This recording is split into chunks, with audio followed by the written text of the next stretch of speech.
ज़ाहिर है बेटा केमिस्ट था और बाप ज़मींदार था, तो बाप जमींदार था, फिर बेटा का एथियस्ट भी हो गया जी, जी। और बाप जो थे वो इमाम मस्जिद। तो मैंने एक टीचर से जाके शिकायत की, मैंने कहा इसने मुझे मुहाजिर कहा है। तो उन्होंने उसको डांट पिलाई कि तुम्हें शर्म आनी चाहिए, हम सब पाकिस्तानी। तो फिर वो काजी साहब के सामने पेशी हुई, तो उन्होंने बिठा के फिर एक कागज़ और दिया और पेन दिया, बोला इस पर ज्वाइनिंग रिपोर्ट लिखो। अच्छा। तो इस तरीके पर जो है ना वो मुलाजिमत यूनिवर्सिटी की थोपी गई। लेकिन जिन लोगों ने इस यूनिवर्सिटी को बनाया था, बहुत ही मेहनत से बनाया। साथी किसी कर रहे हैं, जबकि साथी साथी बोल चुके हैं। बिल्कुल। वो जो हमने मुल्क देखा था जिसकी कि हम बात कर रहे थे, हाँ, वो मुल्क नहीं रहा था। हाँ। और फिर ये कि फिर मुझे भी निकलना पड़ा, मतलब बल्कि यूँ समझिए कि निकाला गया। जो प्रोफेसर था उसने हाई कमीशन को खत लिख दिया। अच्छा। हाँ, बल्कि उसने टेलीग्राम। फिर उसके बाद जब मैं खर्तूम से वापस आया तो हमने अपना एक कॉलेज खोला, खासतौर पर ट्रिनिडाड का जो ऑफिस है। जी, जी। तो हमने उनको अलाउंस दिया था घर से काम करने का।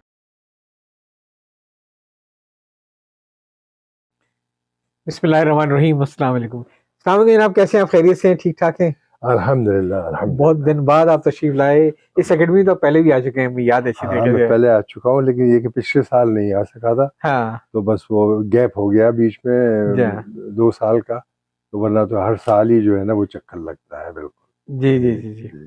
तो कराची में खुशामदीद, इस एकेडमी में खुशामदीद। शुक्रिया। और आपको अंदाज़ा तो होगा अफ़साना ज़िंदगी का के बारे में, कि हम चाहते हैं कि जो लोग कामयाब हैं, उनकी सक्सेस स्टोरीज़ हमारे नाज़रीन को बताएँ कि भई कामयाबी रातों-रात नहीं मिलती है, बड़ी मेहनत करनी पड़ती है, बिल्कुल, बड़ी बिल्कुल, एफ़र्ट करनी पड़ती है। इसमें शक नहीं। तो आपकी भी ज़िंदगी कहानी बड़ी थ्रिलिंग है, हुँ, हुँ। और मैं चाहूँगा कि आप अपनी ज़िंदगी की थ्रिलिंग स्टोरीज़ को हमसे ज़रा शेयर करें। जी। तो एक कोशिश ये करते हैं कि पहले शुरू किया जाए बुज़ुर्गों से, हम तो हैं बुज़ुर्गों के दम से। बिल्कुल। तो ज़ाहिर है कि ख़ानदानी पस-मंज़र, वालिदैन के बारे में, कुछ उनके जो बुज़ुर्गों को नहीं देखा उनके बारे में, जी, पहले वहाँ से कहानी शुरू हुई है। जी, जी।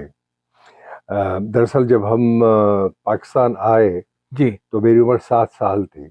7 साल थी। जी, लेकिन ये कि जो हिंदुस्तान की जो यादें हैं ना, तो वो काफ़ी जिसको कह लीजिए मुफ़स्सल यादें मौजूद हैं। अच्छा। क्योंकि अमूमन तो ये होता है कहीं-कहीं से आपको कोई जो झमाके से आपको आते हैं यादों के, लेकिन ऐसा नहीं है, बहुत ही वाज़ेह और यानी बड़ी वो 7 क्लियर। साल की उम्र तक जो है, 7 साल की उम्र में। यानी वो आपकी शॉर्ट टर्म मेमोरी में नहीं रहे, बल्कि वो लॉन्ग टर्म मेमोरी में चले गए। बिल्कुल, बिल्कुल। जी। और ये कि 1946 का इलेक्शन भी मुझे याद है।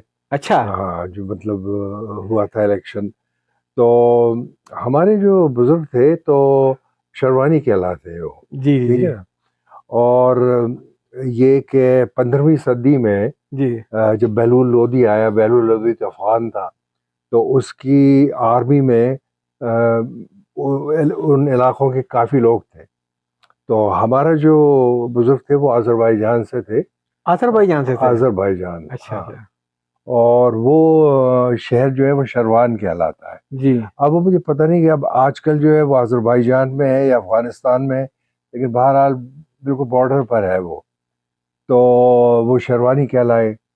अच्छा, बहलूल लोदी के सिपाहियों की हैसियत से आए थे, हुँ। तो फिर उसने उनको नवाज़ा, नवाज़ते हुए उनको ज़मीनें दी।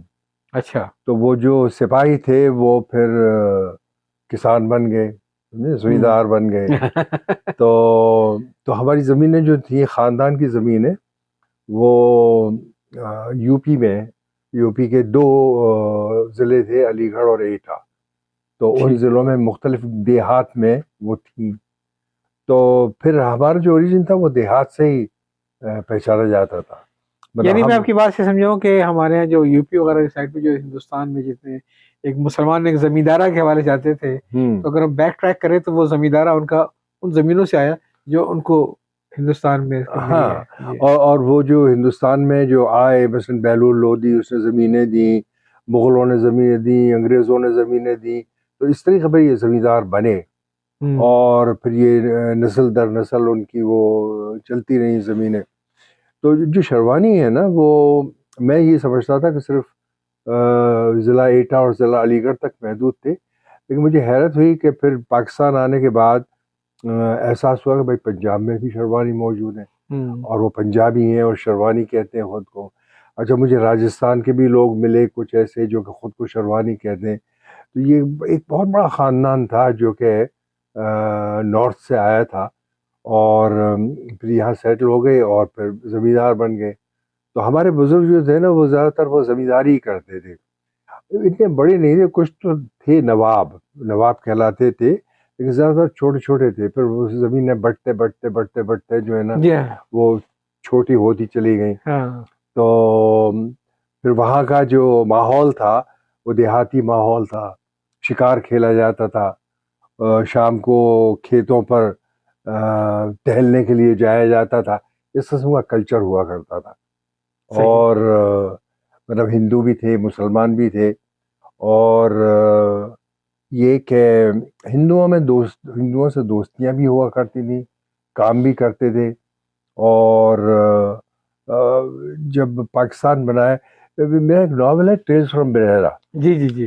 तो टेल्स फ्रॉम बरेरा की जो कहानी है वो यूपी के एक गांव की 1940s की कहानी है, जबकि दूसरी जंग अजीम ख़त्म हुई थी और पाकिस्तान मूवमेंट जो है वो जी। शुरू हो रही थी, और किस तरीके पर वहाँ माहौल तब्दील हुआ और किस तरीके पर वो जो बहुत ही हारमोनियस किस्म की इन्वायरमेंट थी वो तब्दील हो गई और फिर वो फसादात शुरू हुए। तो उसको वो कवर करता है। तो ये हमारा ख़ानदानी बैकग्राउंड। अच्छा, एक मैं वाज़ेह कर दूं कि बेलूम लोग शेरवानी को, जो पहनावा शेरवानी, उससे कंफ्यूज करते हैं। इन दोनों का आपस में कोई ताल्लुक नहीं है। शेरवानी जो है वो उसके हिज्जे अलग हैं और शेरवानी के विज्जे हाँ, अलग ही है। अलग है। आपने क्या हिंदुस्तान पाकिस्तान से बाहर भी कभी कोई शेरवानी देखे हैं? अच्छा, एक एक एक बात मैं आपको बताऊं, कुर्द जो है ना हाँ। शेरवानी है ये। अच्छा, कुर्द भी शेरवानी हाँ, है। हाँ। कुर्द जो है ना शेरवानी है। और एक दफ़ा फेसबुक पर एक शेरवानी से राब्ता हुआ। अच्छा, वो कुर्दिश लैंग्वेज यूज़ जी जी जी। करते हैं, हाँ हाँ। तो मैंने किसी तरह गूगल से कर करा के उसको तर्जुमा कर लिया। तो फिर उसके बाद वो उससे थोड़ा सा राब्ता हुआ। तो अब वो जो है ना मुझे उस्ताद कहते हैं। अच्छा। हाँ, तो शायद मेरी उम्र की वजह से, तो वरना तो कुछ नहीं। तो लेकिन ये कि वो हज़ारों के हिसाब से उसके दोस्त थे और वो सब शेरवानी थे। अच्छा और अच्छा फिर अच्छा। मैं उनके पेजेस पे गया तो वहाँ शेरवानी मिले। तो पाकिस्तान से बाहर बहुत शेरवानी है। फिर मैं यूनिवर्सिटी ऑफ खर्तूम में 1976 से 78 तक पढ़ा रहा था। अच्छा। तो वहाँ पर एक सूडानी वो स्टोर था, उसके ऊपर लिखा हुआ था शेरवानी वाह। स्टोर। अच्छा। तो मैंने कहा ये शेरवानी यहाँ कहाँ से आ गया। अपने तो मैंने देश से उससे कौवा पूछा। भी प्यारा होता है। हाँ, वो तो एग्जैक्टली। कभी नहीं मिल गया उधर ये। तो फिर मैं उससे मिला तो काफ़ी मोटा ताज़ा, बिल्कुल वो सूडानीज, उसके वो बाल भी घुंघरियाले और रंग भी उसका डार्क। और फिर यहाँ वो निशान भी बने हुए थे जो सूडानीज बच्चों को जलाकर जो है निशान बनाते हैं यहाँ। हम्म। तो मैंने उससे पूछा, मैंने कहा कि तुम ये शेरवानी जो है क्या है। कहने लगा हम शेरवानी हैं। तो फिर मैंने कहा तुम्हारा मतलब क्या, कहाँ से हो, क्या ओरिजिन है। तो बोला हम अजरबैजान से हैं। तो अच्छा, मुझे बड़ी हैरत हुई। तो अपने रूट्स निकाल ही लिए। एग्जैक्टली जी जी। एग्जैक्टली। तो ये जमींदार आज जो है अपने बुजुर्गों के साथ चला, और फिर आप क्यों जमींदार नहीं बने? हमारी मतलब ज़मीनें थीं और ज़्यादा नहीं थी। तो मतलब हम छोटे ज़मींदार होते थे और वाले साहब जो है ना, अब मैं ये देखता था कि जो हमारे अजीज़ थे तो वो कट बढ़ते बढ़ते जो है ना थोड़ी सी रह गई थी वो। जी जी। तो किसी की 30 एकड़ है, किसी की 40 एकड़ है, तो इस तरीके पर रह गई थी। तो मेरे साथ ये हुआ कि पाकिस्तान आने के बाद पहले तो शहरी ज़िंदगी, फिर स्कूल। अच्छा, वो जो ज़माना था, ये मैं बात कर रहा हूँ 1950s की। तो 1950s का दौर जो है पाकिस्तान में, जो नई नस्ल थी, जो हमारी उम्र के लोग थे, तो इनके लिए बहुत ही, जिसको कहना चाहिए कि अवेकनिंग का दौर था। हम्म ठीक है ना। और लड़के लड़कियां जो हैं वो नए तजुर्बात कर रहे थे, हम्म नई सकाफत उभर रही थी, हम्म। नए लोगों के साथ इंटरेक्शन हो रहा था कि भाई कोई सिंधी है, कोई पंजाबी है। तो इस तरीके पर जो है ना वो एक नया मुल्क और एक नई सोसाइटी जा। जो थी वो तामीर हो रही थी। और ये वो भी ज़माना था जबकि कम्युनिज्म का जोर था। अच्छा। सोवियत यूनियन जो है ना जा। वो आपका एक यंग लोगों के लिए एक मॉडल था। और उस ज़माने के लिटरेचर में भी आपको नज़र आएगा, ठीक है। तो ये कि तो हम ये कभी एथीस्ट हो जाते थे, कभी कम्युनिस्ट हो जाते थे, कभी परवेज़ी हो जाते थे और सब कुछ पढ़ा करते थे और उनसे मुतासर होते थे। फिर एक वो हमारे वहाँ एक बसंत हॉल था हैदराबाद में, तो वहाँ पर एक पादरी साहब आके लेक्चर्स दिया करते थे, वो भी हम अटेंड करते थे। तो ये वो ज़माना था। तो उस ज़माने में ये क्लेम्स आए और ये बात मैं कर रहा हूँ मेरा ख्याल है 1957-58 की। तो मैं कट्टर कम्युनिस्ट हुआ करता था उस अच्छा। ज़माने में। हाँ, और कॉलेज में पढ़ता था मैं। तो वालिद साहब को 30 एकड़ ज़मीन मिली। फैशन था बाएं बाजू होना उस दौर में, हाँ? उस जमाने में डीएसएफ और ये सब ये थी, हाँ, तो बाएं बाजू होना एक फैशन भी था। एग्जैक्टली। तो हमारे वालिद साहब को ज़मीन मिली 30 एकड़। अच्छा, माशाल्लाह, फिर यहाँ नए से सुनने जिम्मेदारी शुरू कर हाँ, दी है। तो फिर वो हुआ ये कि उस वक्त तक मेरे वालिद काफ़ी बूढ़े हो चुके थे, क्योंकि जब मेरी पैदाइश हुई थी तो उनकी उम्र कोई 50 के करीब थी। ओहो हो। हाँ, तो काफ़ी तो मुझसे कहने लगे कि भाई वो ये ज़मीन मिली है और उसको जो है ना वो एक होता था मुकातिया। जी जी, वो भी हाँ, है हाँ, कि वो पट्टा आधा लीज। तुम्हारा आधा हमारा वो इस हाँ। तरह पर। तो वो उन्होंने एक हारी को दे दी थी। तो फिर मुझसे कहने लगे कि भाई तुम जाके देखा करो उसको, हारी को, कि वो क्या कर रहा है। तो मैंने उससे कहा, मैंने कहा वो ज़मीन पर आपका कोई हक नहीं, आप उस पर हल नहीं चलाते, हाँ तो आप जो है ना वो उस ज़मीन का कोई हक नहीं है। जी। तो मेरे वालिद के साथ ये था कि बड़ी बहस होती थी मेरी, मुख्तलिफ मेरे नज़रियात उनके नज़रियात में काफ़ी फ़र्क था। जाहिर है, बेटा कैबिनेट था और बाप जमींदार था, तो बाप ज़मींदार था, फिर बेटा का एथियस्ट भी हो गया जी जी। और बाप जो थे वो इमाम मस्जिद थे, अरे ठीक है ना? माशाल्लाह। हाँ, क्या कॉम्बिनेशन था अभी, वाह। बिल्कुल। तो लेकिन ये कभी उन्होंने मुझे रद्द नहीं किया कि भाई अच्छा, तुम्हारे ख़यालात तुम्हारे साथ, मेरे ख़यालात मेरे साथ। सही है। वो लकुम लकुम दीनुकुम दीनुकुम वली दीन दीन पर क्या। अमल करते थे।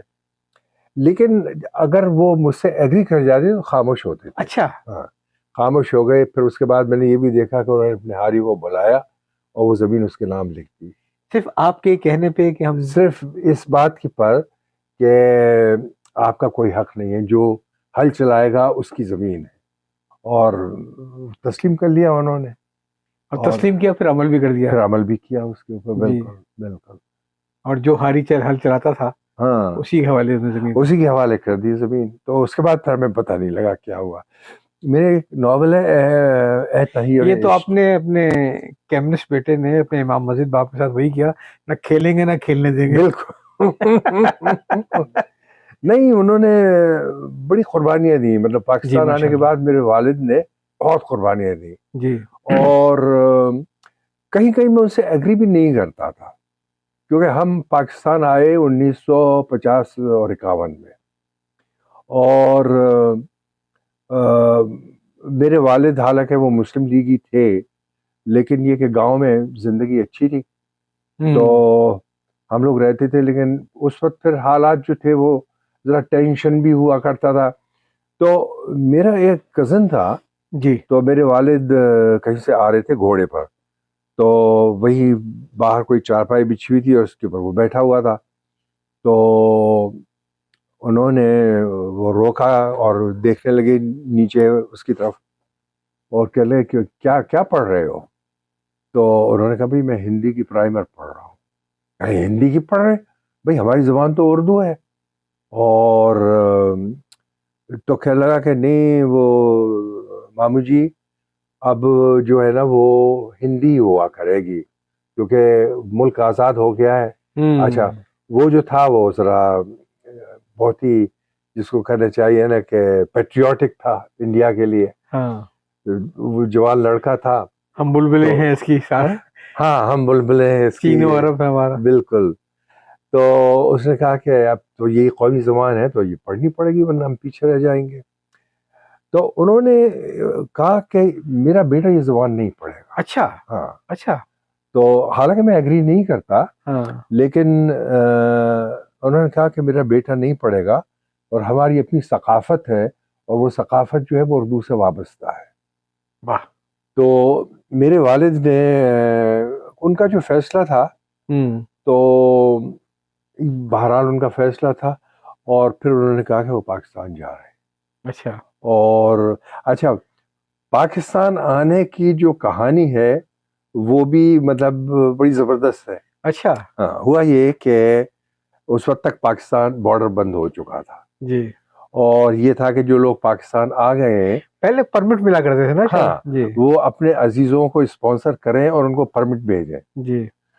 तो 17 लोगों के कुछ परमिट जो थे वो गए खानदान में, किसी ने भेजे यहाँ से अपने 17 अजीजों के। तो और उन्होंने फिर इरादा बदल दिया, अच्छा। नहीं हम यहीं रहेंगे। तो मेरे वालिद ने वो 17 परमिट लिए और फिर 17 लोग तैयार किए जिनका हुलिया जो था वो उन 17 जैसा था। अच्छा। उन 17 जैसा था। तो मसलन मेरे वालिद ने फिर खिजाब लगाया, क्योंकि उनकी उम्र जो थी, जिसको वो कर रहे थे पोस्ट, हाँ। तो वो उसकी उम्र कम थी, तो दाढ़ी जो है उनकी काली होनी चाहिए, तो वो खिजाब लगाया उन्होंने। फिर ये कि उसकी बीवी उसके साथ होगी, उसकी बीवी उसके साथ, अच्छा तुम जो है ना अपने माँ बाप के पास ट्रेन जाओगे तो उनके साथ रहोगे। तो बाकायदा हमें ट्रेन किया गया बॉर्डर क्रॉस करने के लिए। अच्छा, तो बॉर्डर जब हम क्रॉस करने के लिए गए तो फिर एक जो था वो हम में से अजीज, तो वो उसकी उम्र 18 साल लिखी हुई थी, हाँ। और वो लगता था कोई 45 साल का। हाँ। तो उन्होंने उसको पकड़ लिया, कहने लगे कि तुम जो है ना वो गलत हो, गलत शख्स हो। तो फिर उसके बाद ये हुआ कि वो उसको उन्होंने वापस कर दिया।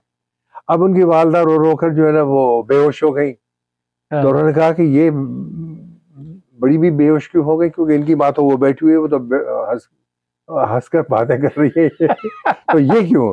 मैंने कहा भाई ये इनकी खाला है, समझिए हम सब अजीज हैं एक दूसरे के, और ये जो है ना वो काफी जज्बाती हैं। तो खैर बहरहाल छोड़ दिया छोड़ उन्होंने, गया। मगर उसको वापस भेज दिया।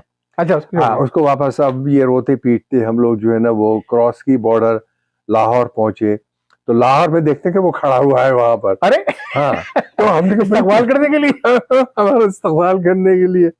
तो हमने कहा कि भाई तुम कैसे पहुंचे? गर्दनिया तो पासपोर्ट से। उन्होंने कहा कि वो पाकिस्तानी सीआईडी जो थी ना, हाँ। तो उन्होंने जब देखा कि भेज दिया, तो वो मुझे लेकर गए और उसके बॉर्डर के उधर से फिर मुझे क्रॉस करा के बोला अब चले जाओ। तो मैं पैदल चला।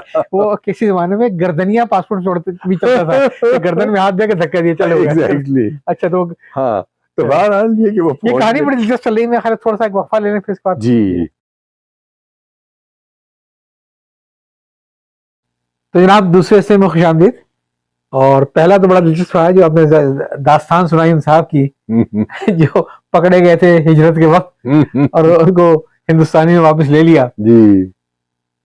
मेरा ख्याल है कि ऐसा नहीं कि इंसानियत बिल्कुल खत्म हो गई थी, कोई होती थी, चश्मपोशी करनी पड़ती थी ये। लेकिन मुमकिन है कि वहाँ बॉर्डर वालों की मर्जी रही होगी, जब इतने सारे निकल रहे ये भी निकल जाए। बिल्कुल बिल्कुल, मेरा भी यही ख्याल है। उन्होंने उनकी माँ को रोता हुआ देख लिया, मदद जाने दो। तो जनाब इस तरीके से आप बॉर्डर क्रॉस करके आ गए पाकिस्तान। हाँ। लेकिन 90% दीगर मुहाजिरीन की तरीके से आपने कराची आने का इंतखाब भी किया। कराची आए तो फिर सेरा बांध के आए। हाँ, मैं मतलब ये कि हुआ ये दरअसल कि हमारे जो ननिहाल के लोग थे ज्यादातर, जी। वो हैदराबाद के थे। अच्छा। हैदराबाद में आकर बसे थे। तो अब ये कि वालिद और वालदा और हुक्म चलता था वालदा का, तो इसीलिए जो थे वो हमारे वालिद ने कहा कि भी हैदराबाद में रुक जाते हैं। तो मैं कराची जो है ना, मैं तो कराची का दामाद हूँ, है ना। तो जब शादी हुई तो पहली मर्तबा मैंने कराची देखा, बल्कि मंगनी पर। 1965 की बात है ये। अच्छा अच्छा। 1965 में पहली मर्तबा कराची आया। 1965 में पहली बार कराची आए यहाँ की बत्तियां देखने के लिए। बिल्कुल बिल्कुल। और वो तो कराची रोशनियों का शहर होता था। तो लेकिन रफी साहब इसमें जमाने में तो मेरे ख्याल हैदराबाद ही बड़ा जानदार शहर था। हाँ बिल्कुल बिल्कुल।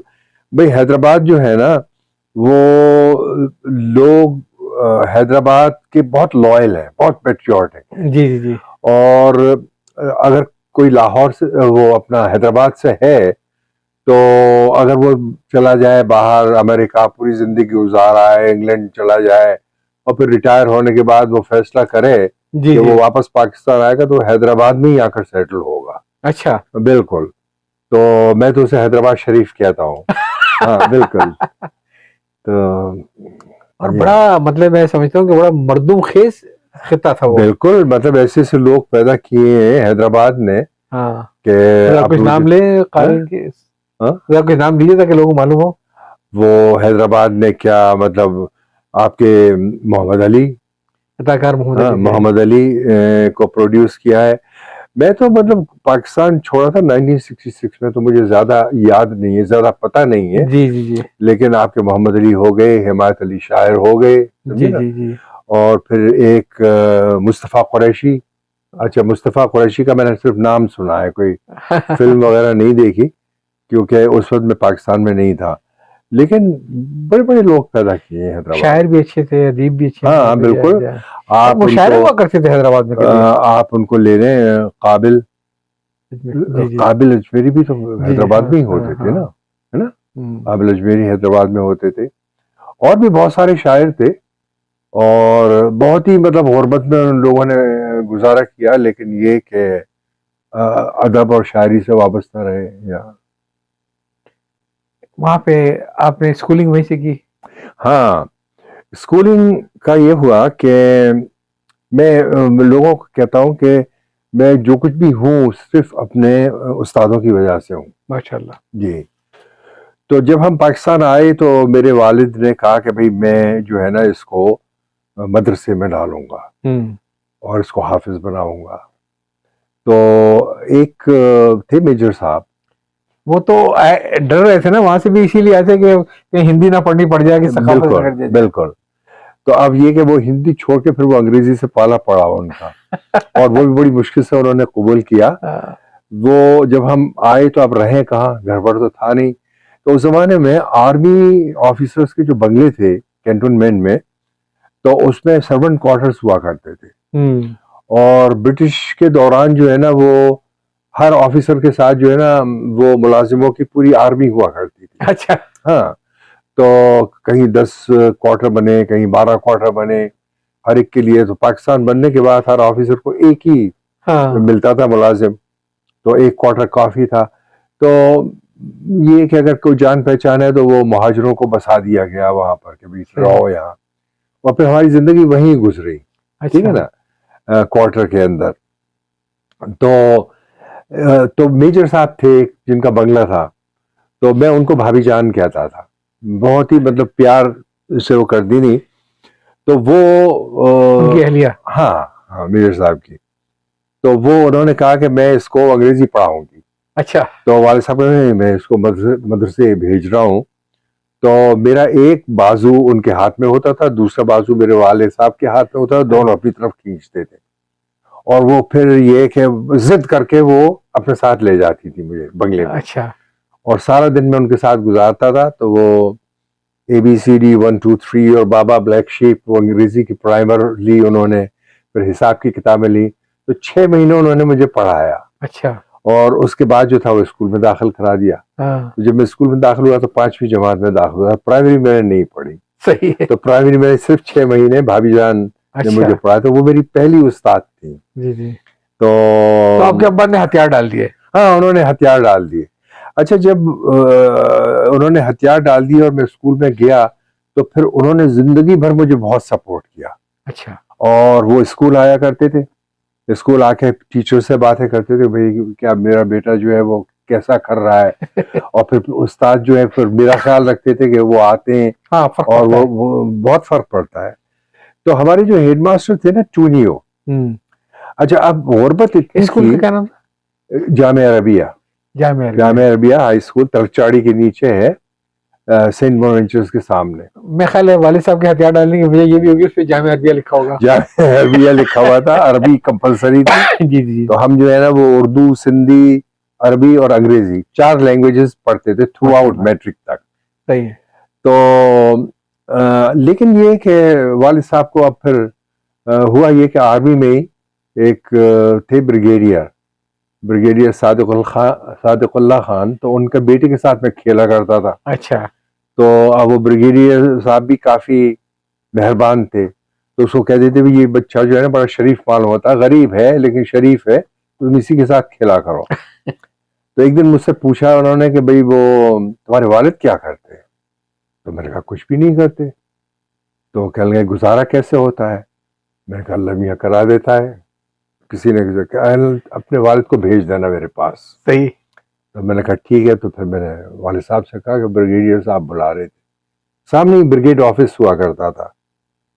तो वो गए तो उन्होंने देखा कि भाई सफ़ेद दाढ़ी है, लंबी सी दाढ़ी है। तो उन्होंने कहा कि आप जो है ना वो, और वैसे भी वालिद साहब जो है ना वो बहुत बहुत मजहबी थे, सही। और बहुत मतलब ये कि फारसी उनकी जो जबान थी ना वो उर्दू और फारसी थी, और काफी पढ़े लिखे थे। तो उन्होंने कहा आप फिर इमामत कर लें। तो उन्होंने कहा अच्छा। ठीक है। तो वो पेश इमाम हुए और उनकी तनख्वाह थी 55 रुपए महीना। सही। ठीक है ना। तो इसीलिए मैंने मतलब स्कूल के जमाने से ट्यूशंस पढ़ाना शुरू कर दी। मतलब वो वही कहेंगे ना कि खुदा शक्र खोरे को शक्र देता है, जो चाहते थे वही उनको मतलब वही उनको मिला, बिल्कुल बिल्कुल। और वो वहां रहे, और हमारे जो हेडमास्टर थे जूनियर साहब, वो इतने मेहरबान थे कि मसलन मैं मैट्रिक में जब आया ना तो 2 सेक्शंस होते थे, साइंस और आर्ट्स। जी जी जी। तो मैंने आर्ट्स ले लिया। मैंने कहा मैट्रिक करने के बाद कहीं क्लर्क ही ढूंढूंगा मैं। तो फिर वो उन्होंने जब देखे कि क्या चूज किया उन्होंने, तो मुझे बुलाया। तो कह लगे तुमने आर्ट्स क्यों लिया है? तो मैंने कहा कहीं नौकरी वोकरी मिल जाएगी, ढूंढूंगा। तो कह लगे नहीं तुम जाओ साइंस सेक्शन में बैठो। तो मेरा नाम काट के उन्होंने साइंस सेक्शन में कर दिया। अच्छा, फिर उसके बाद जब मैट्रिक किया तो उसमें फर्स्ट क्लास आई, और बल्कि पोजीशन आते आते रह गई। मैट्रिक में मेरी 4th पोजीशन थी, कन्नों से निकल गई। हाँ, एक नंबर से निकली। और वो जिसने 3rd पोजीशन ली वो टंडुआ यार का एक लड़का था, उससे फिर मेरी दोस्ती हो गई थी। तो बहरहाल ये कि मैट्रिक किया तो फिर मैं, एक होती थी 1 यूनिट बिल्डिंग, उस जमाने में 1 यूनिट होता था। तो वहां मैं फिर क्लर्क की दरख्वास्त देने के लिए गया। तो जवाब तो कोई नहीं आया, लेकिन मैं गया स्कूल। तो जूनियर साहब ने मुझसे कहा कि तुम क्या कर रहे हो? तो मैं कहा मैं नौकरी ढूंढ रहा हूँ। तो फिर बहुत डांट पिलाई उन्होंने, बोला जाओ कॉलेज में दाखिला लो। तो कॉलेज में दाखिला ले लिया। तो इस तरीके पर हर स्टेप पर, और ये कि जब यूनिवर्सिटी में मैं आ गया तो डॉक्टर काजी मुमताज़ अली काजी, तो उन्होंने मुझे बहुत सपोर्ट किया और फिर जॉब दिया यूनिवर्सिटी में। तो जो कि मेरी ज़िंदगी में, मेरे एक प्रोफेसर थे इफ्तिखार साहब, जी जी। ज़माना ही हुआ उनका इंतकाल हो गया। अभी मतलब 1-2 साल पहले मैं यहीं पाकिस्तान में था, कुछ दोस्त बैठे हुए थे, तो इसी तरह तस्करा आ गया इफ्तिखार साहब का। तो एक ने कहा कि हम बैठे हुए थे और तुम्हारा तस्करा आया, और इफ्तिखार साहब ने कहा कि अगर रफ़ी मुस्तफ़ा मेरा बेटा होता तो मुझे किसी और औलाद की ख्वाहिश न होती। क्या बात है। तो मैंने तो रोना शुरू कर दिया। तो लेकिन वाकई मतलब इफ्तिखार साहब जो थे, उन्होंने जिस तरीके पर मेरी हेल्प की कि एक मैं बीमार हो गया, हॉस्पिटल में रहा मैं 6 महीने, और फिर मैंने एडमिशन नहीं लिया। मैंने कहा ठीक है नौकरी ढूंढूंगा। तो फिर उसके बाद मैं गया, कोई आया हॉस्पिटल में, कहने लगे तुम्हें इफ्तिखार साहब बुला रहे हैं। तो मेरी छुट्टी होने वाली थी, तो मैंने कहा मेरी छुट्टी होने वाली है तो मैं आऊँगा। तो मैं गया, कहने लगे भैया तुम ठीक हो? बिल्कुल हाँ। बोला तुम जाओ क्लास में बैठो। मैंने कहा सर मैंने तो दाखिला ही नहीं लिया। कहले मैंने तुम्हारा दाखिला करा दिया था। अच्छा। हाँ, तो मेरा फॉर्म भर के उन्होंने वो दाखिला करा दिया। ऐसे ऐसे उस्ताद होते थे वाकई, और हमारी जो जिंदगी बनी है वो उन उस्तादों की वजह से ही बनी है।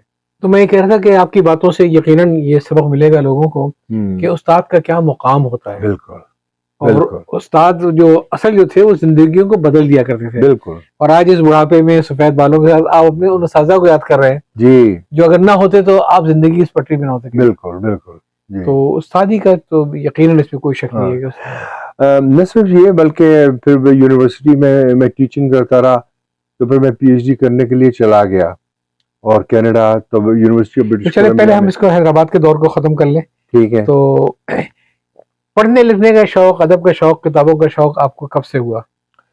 भाई किताबों का शौक तो बचपन से ही था, पढ़ा करते थे हम, लेकिन और कोर्स के अलावा भी पढ़ते थे।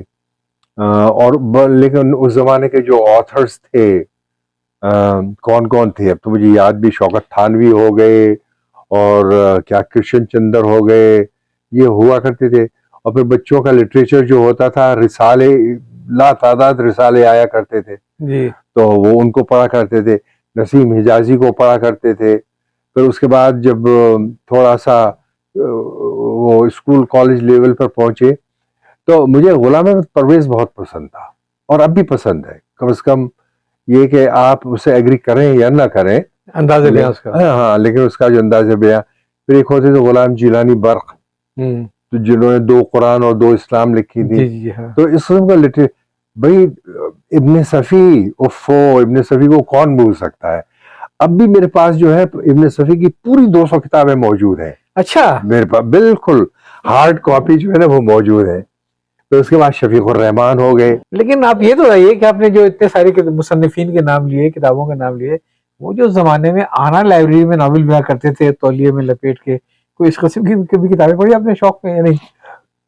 तौलिया में लपेट के ताकि अब्बा ने देखेगा टाइटल पे क्या नहीं नहीं नहीं नहीं, वो हमें, मतलब एक लाइब्रेरी थी, हुसैनी लाइब्रेरी। जी जी जी। अच्छा, मैंने उसका तस्करा जो है ना वो उसमें अपने नॉवल में भी किया है, तहीर इश्क में।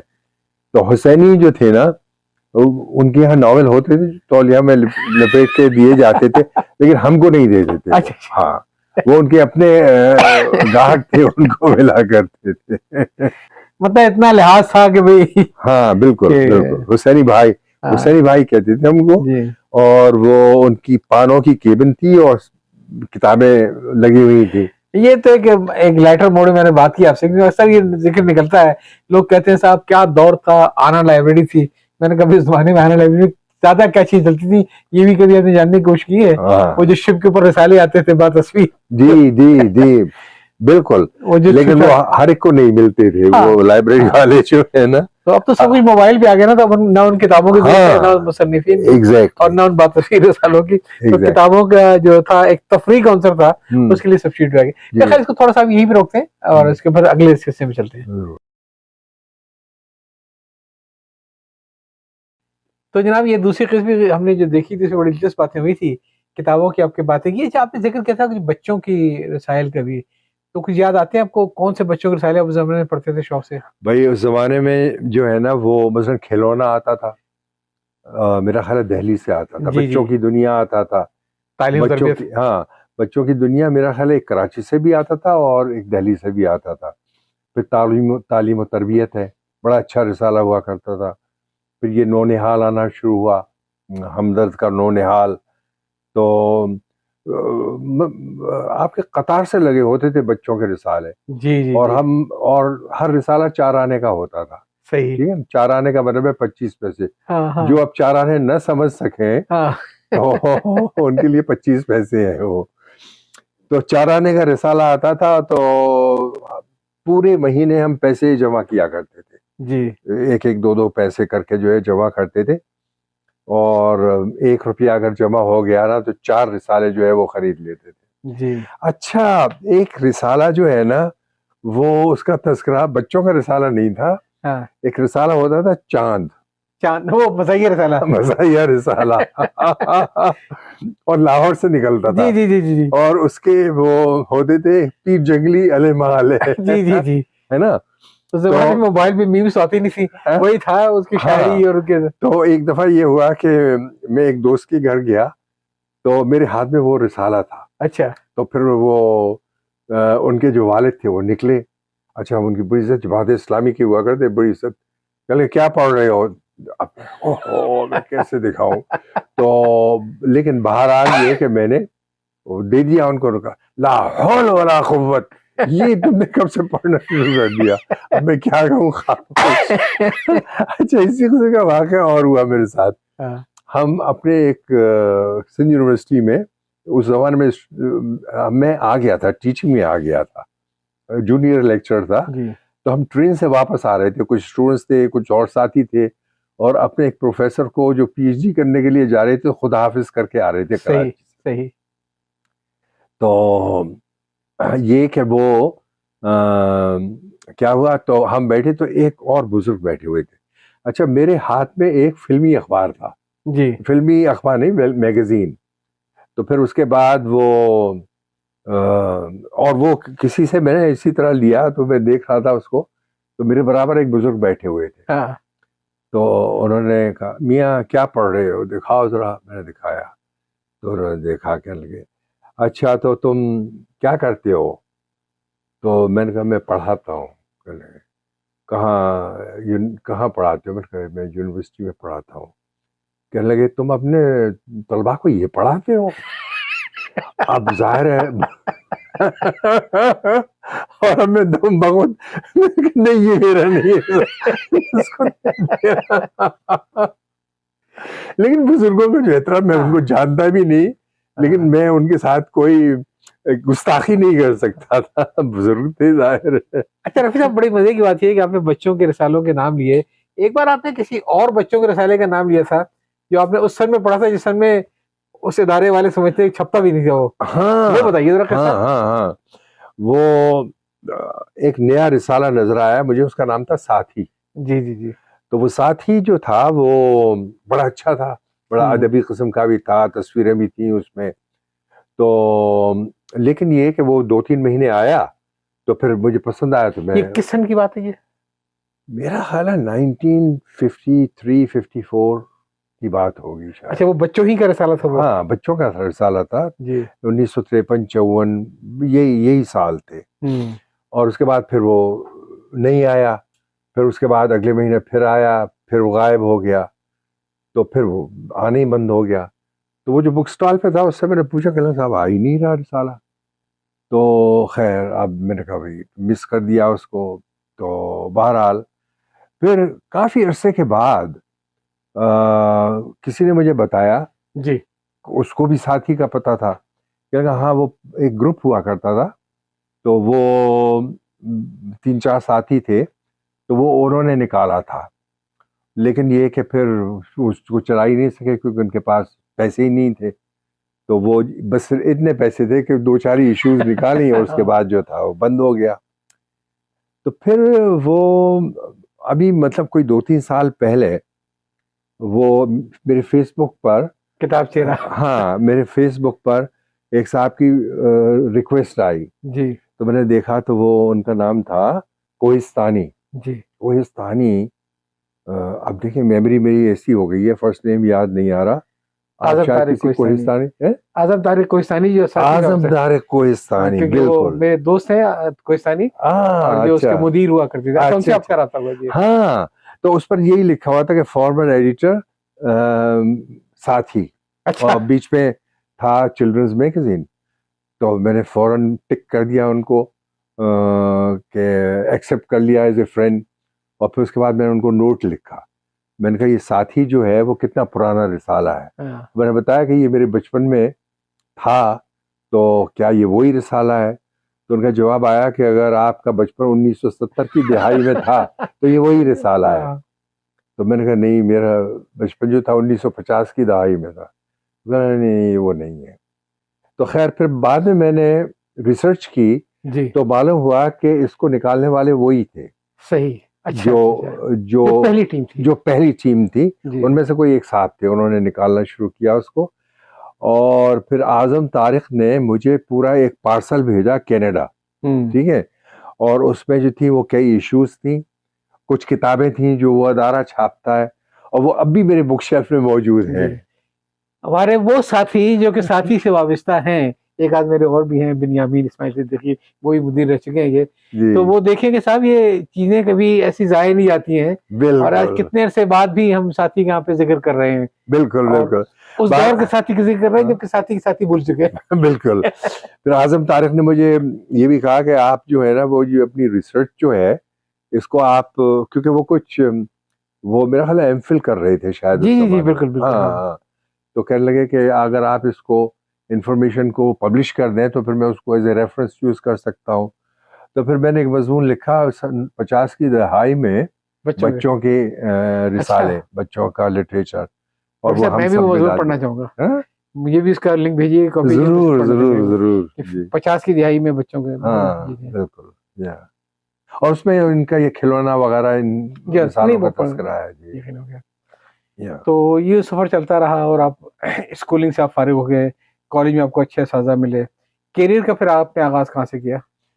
भाई हुआ ये कि मैं जब एमएससी किया है ना, हुँ, तो मैं वहाँ सेंट बोनावेंचर स्कूल में पढ़ा रहा था। हुँ, तो वहाँ एक दिन मैं गया केमिस्ट्री डिपार्टमेंट यूनिवर्सिटी में, तो डॉक्टर काजी जो हेड ऑफ द डिपार्टमेंट थे, तो मुझसे कहने लगे कि तुम क्या कर रहे हो? तो मैंने कहा कि वो मैं सेंट बोनावेंचर में पढ़ा रहा हूँ। कह रहे नहीं, तुम आओ यहाँ यूनिवर्सिटी में पढ़ाओ। तो मैंने कहा सर वो मैं वहाँ स्कूल में पढ़ा रहा हूँ तो ठीक है, तनख्वाह भी अच्छी मिलती है। कह रहे नहीं, तुम बेवकूफ़ हो, आओ। तो अपने ऑफिस में लेकर गए, उन्होंने एक पेपर मुझे दिया, पेन दिया, बोला इसके ऊपर एक एप्लीकेशन लिखो वाइस चांसलर के लिए जॉब की।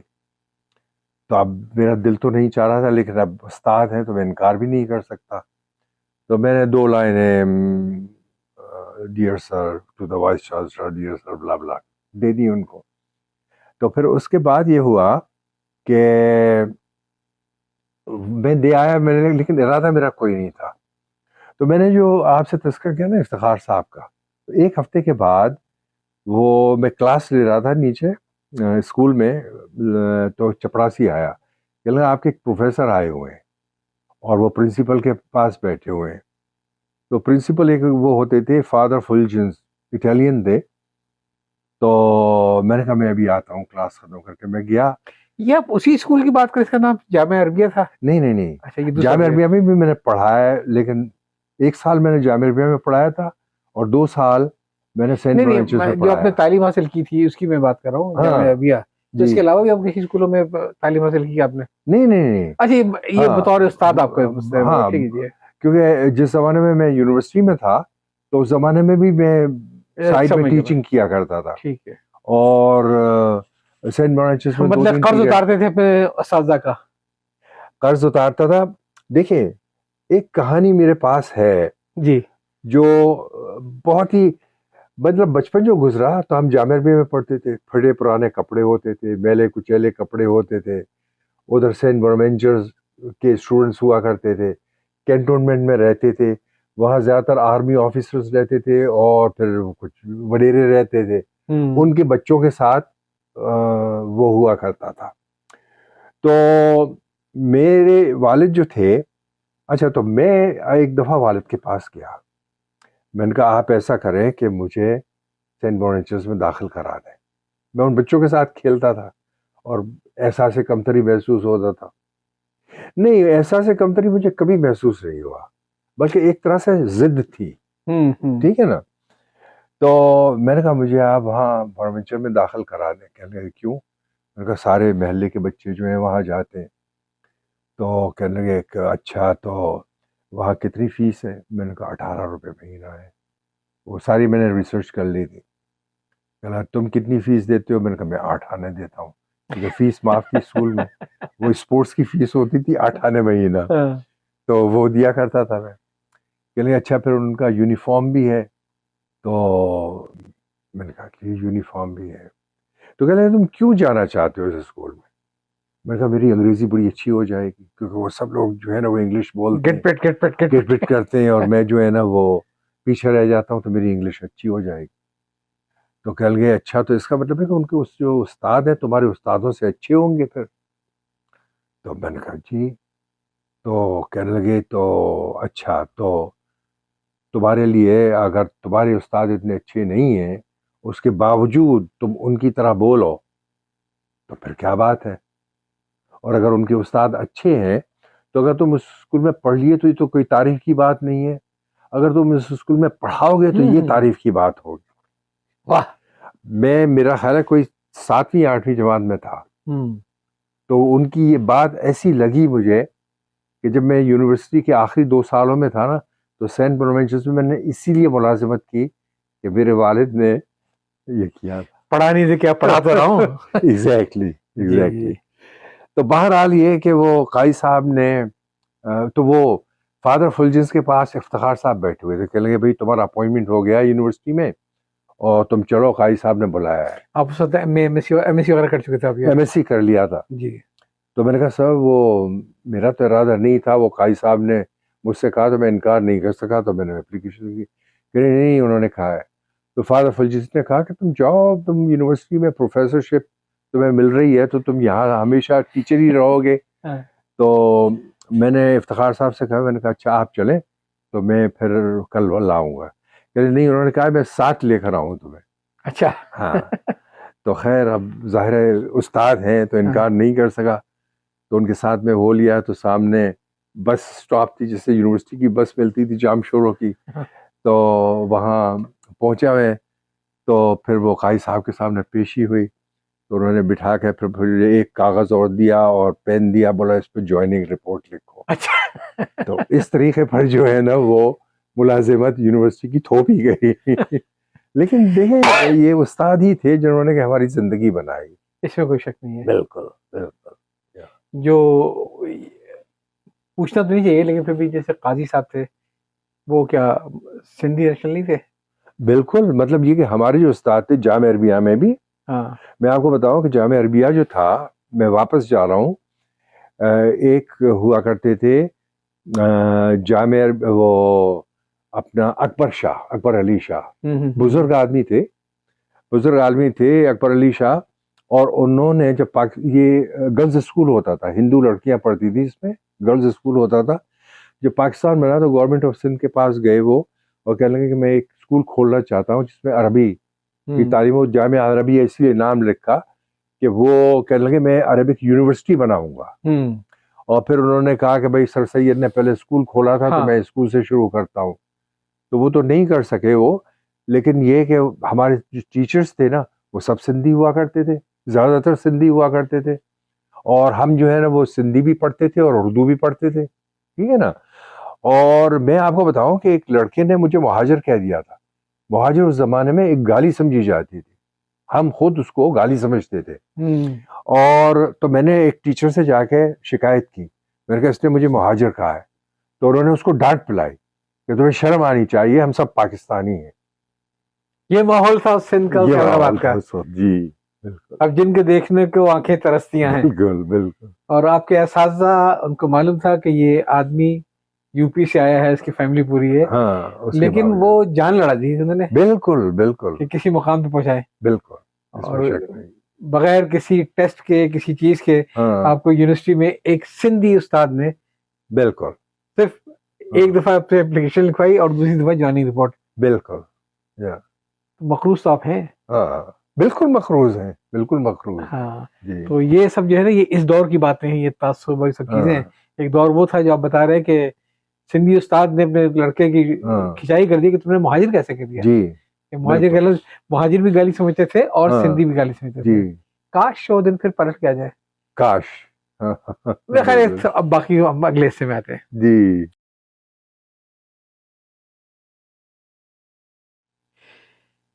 तो जनाब अब हम 5वें हिस्से में आ गए। मैं चाहूंगा कि अब थोड़ा सा बीच में बैक ट्रैक तो करते रहेंगे, लेकिन अब हम चलें हैदराबाद से कनाडा के लिए। और दौर है शायद 1966 का। 1900, हाँ बिल्कुल 1966 का, जब पहली मरतबा कनाडा गए। मैं गया कनाडा, और मेरा एक दोस्त था नज़ीर मेमन। अच्छा। तो वो यूनिवर्सिटी ऑफ ब्रिटिश कोलंबिया में था। अच्छा। उससे पहले चला गया था वो। तो उसने बड़ा अच्छा शो किया, और वो प्रोफेसर्स भी बहुत खुश थे, और सिंध यूनिवर्सिटी का पहला ग्रेजुएट था जो वहाँ पहुँचा। तो उन्होंने कहा कि तुम्हारा कोई और दोस्त है? अच्छा। हाँ, तो जो कि यहाँ पर जो है ना अच्छा शो करे, तो उसने मेरा नाम लिया। हाँ। तो कहने लगे कि ठीक है, उसको कहो कि वो यहाँ लिख दे, मुझे लिख दे, ख़त लिख दे। तो फिर नज़ीर ने मुझे लिखा जी कि भाई तुम जो है यहाँ आ जाओ, तुम्हारा दाखिला भी हो जाएगा, स्कॉलरशिप भी मिल जाएगी। तो खैर मैंने उसको हेड ऑफ द डिपार्टमेंट को ख़त लिखा, उसने कहा ठीक है आ जाओ। क्या दौर था वो भी, क्या दौर था। और वो मुझे फेलोशिप भी, फेलोशिप अभी नहीं मिली, स्कॉलरशिप मिली थी।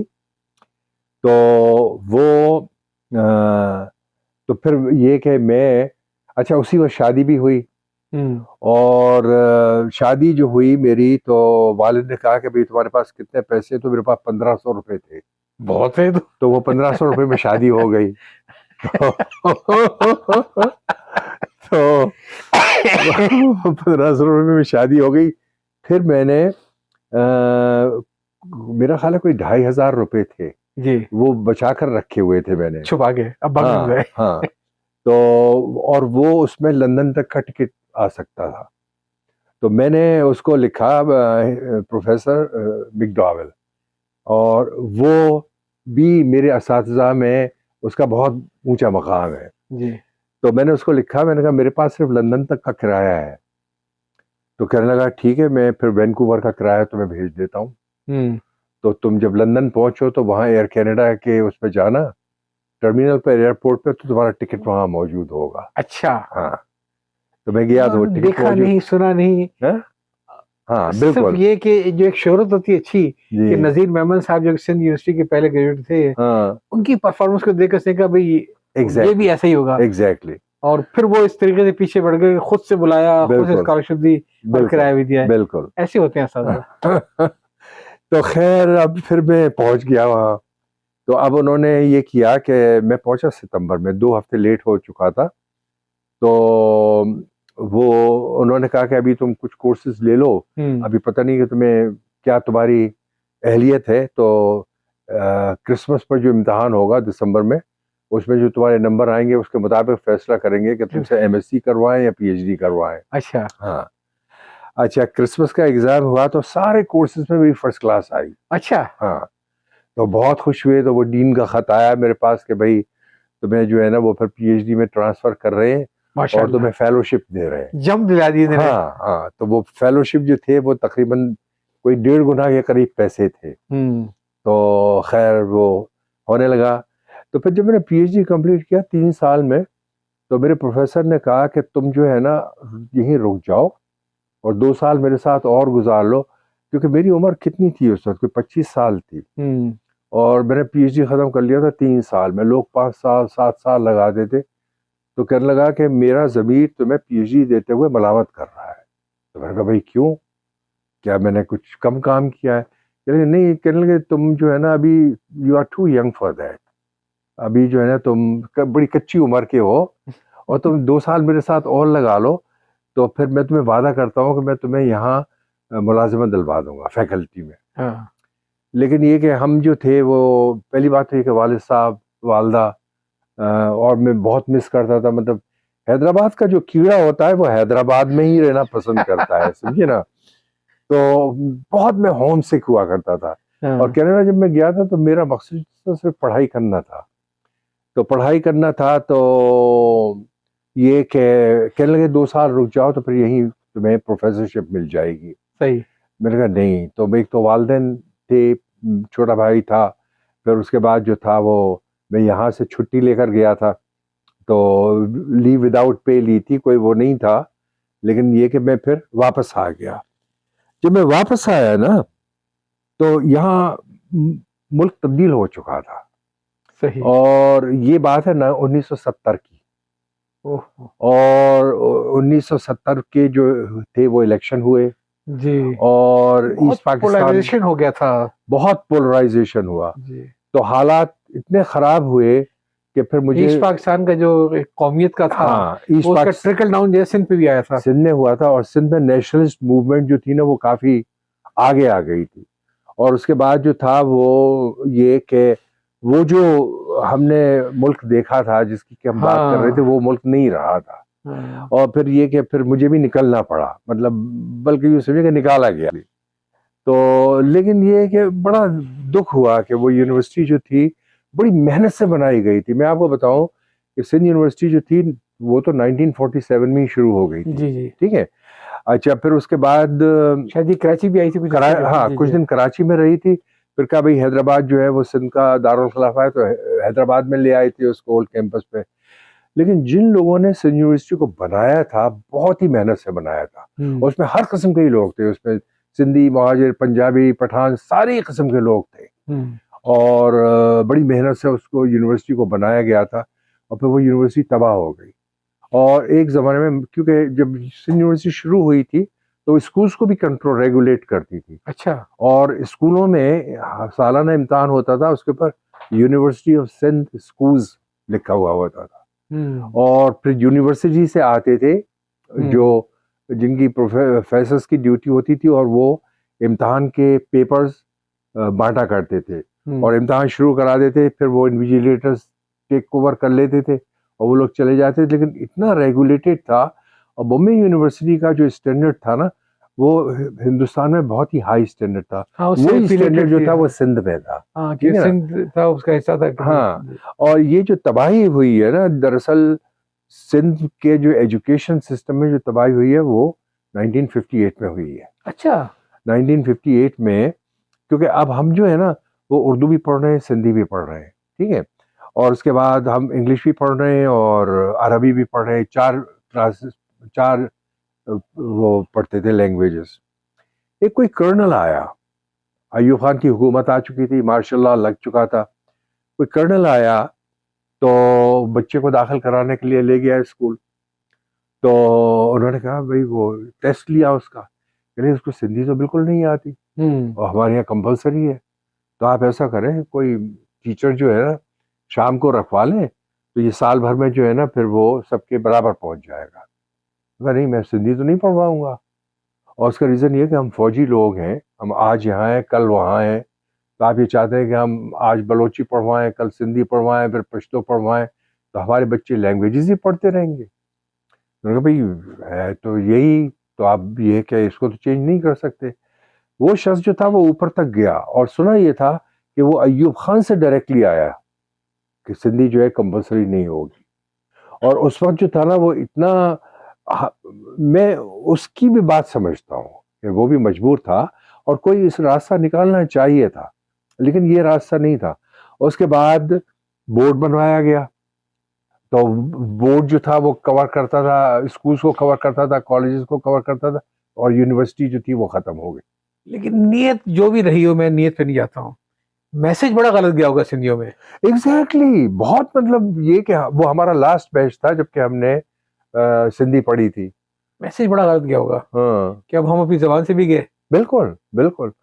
मेरे कहने का मतलब है कि जो आपने मंजर देखा 71 के बाद सिंध के अंदर, हम्म, उसकी जड़ें तो फिर 58 में जब उसमें से एक बच्चे के एडमिशन की खातिर देयर यू गो, पूरा सिस्टम आपने तब्दील कर दिया। देयर यू गो, बिल्कुल। और उसके बाद तो फिर यही होता गया, मतलब ये कि फिर जब भुट्टो के ज़माने में स्कूल जो थे वो नेशनलाइज हुए, तो वहाँ सारे मतलब आपके जो इंस्टीट्यूशंस हैं वो इतने तबाह हो गए। और अभी तक जो है पंजाब जो है ना उसे रिकवर कर लिया है उसने, काफी हद तक हो गया। काफ़ी हद तक रिकवर कर लिया। सिंध में हम लोग रिकवरी के स्टेज में हैं। अच्छा, नशे में एक दफा मुझे याद पड़ता है, आप जिक्र कर रहे थे कि ऐसा भी हुआ था कि जिन लोगों ने बड़ी मेहनत करके दायरे बनाए थे अपने घरों के अंदर, वो अपने घर से बेघर कर दिए गए थे। अब ये है ना कि मसलन हमारे यहाँ हैदराबाद में एक होते थे जाफरी साहब। जी। तो जाफरी साहब जब आए तो इंडिया से आए, तो इंडिया में वो हेड मास्टर हुआ करते थे। तो जब वो आए तो उन्होंने एक बना लिया ट्यूशन सेंटर, तो उन्हें क्लेम में एक मकान मिला, तो वो उसी के एक कमरे में उन्होंने ट्यूशन सेंटर बना लिया। फिर उसके बाद जो था वो फैमिली उनकी शाम में जो थी वो मूव होकर एक कमरे में हो जाती थी, उन्होंने 2 कमरे किए, फिर 3 कमरे किए, फिर उसका नाम रखा उन्होंने जाफरी इंस्टीट्यूट। तो उस जमाने में जाफरी इंस्टीट्यूट बड़ा मशहूर होता था कि अगर आप मैट्रिक करना चाहें प्राइवेटली तो जाफरी इंस्टीट्यूट से कर लें, ठीक है।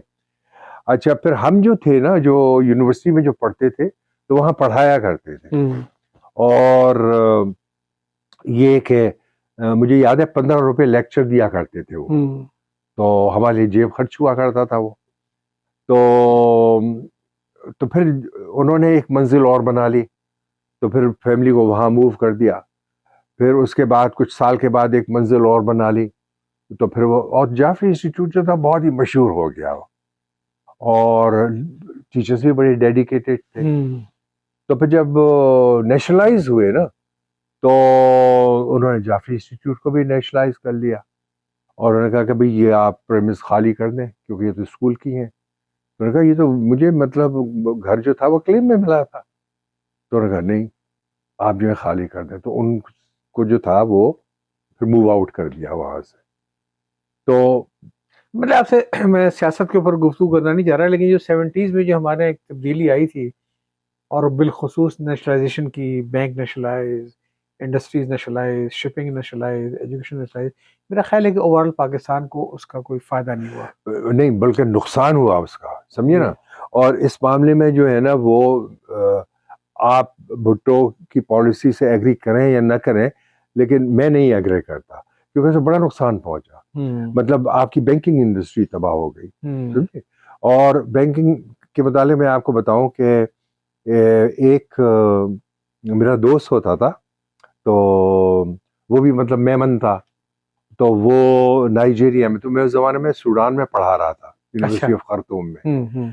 तो यूनिवर्सिटी ऑफ खर्तूम में पढ़ा रहा था मैं, तो वो नाइजीरिया में था। उसने कहा कि मुझे कुछ पैसे चाहिए, तो तुम मुझे भेज दो, और तुम जब पाकिस्तान जाओ तो मेरे भाई से ले लेना।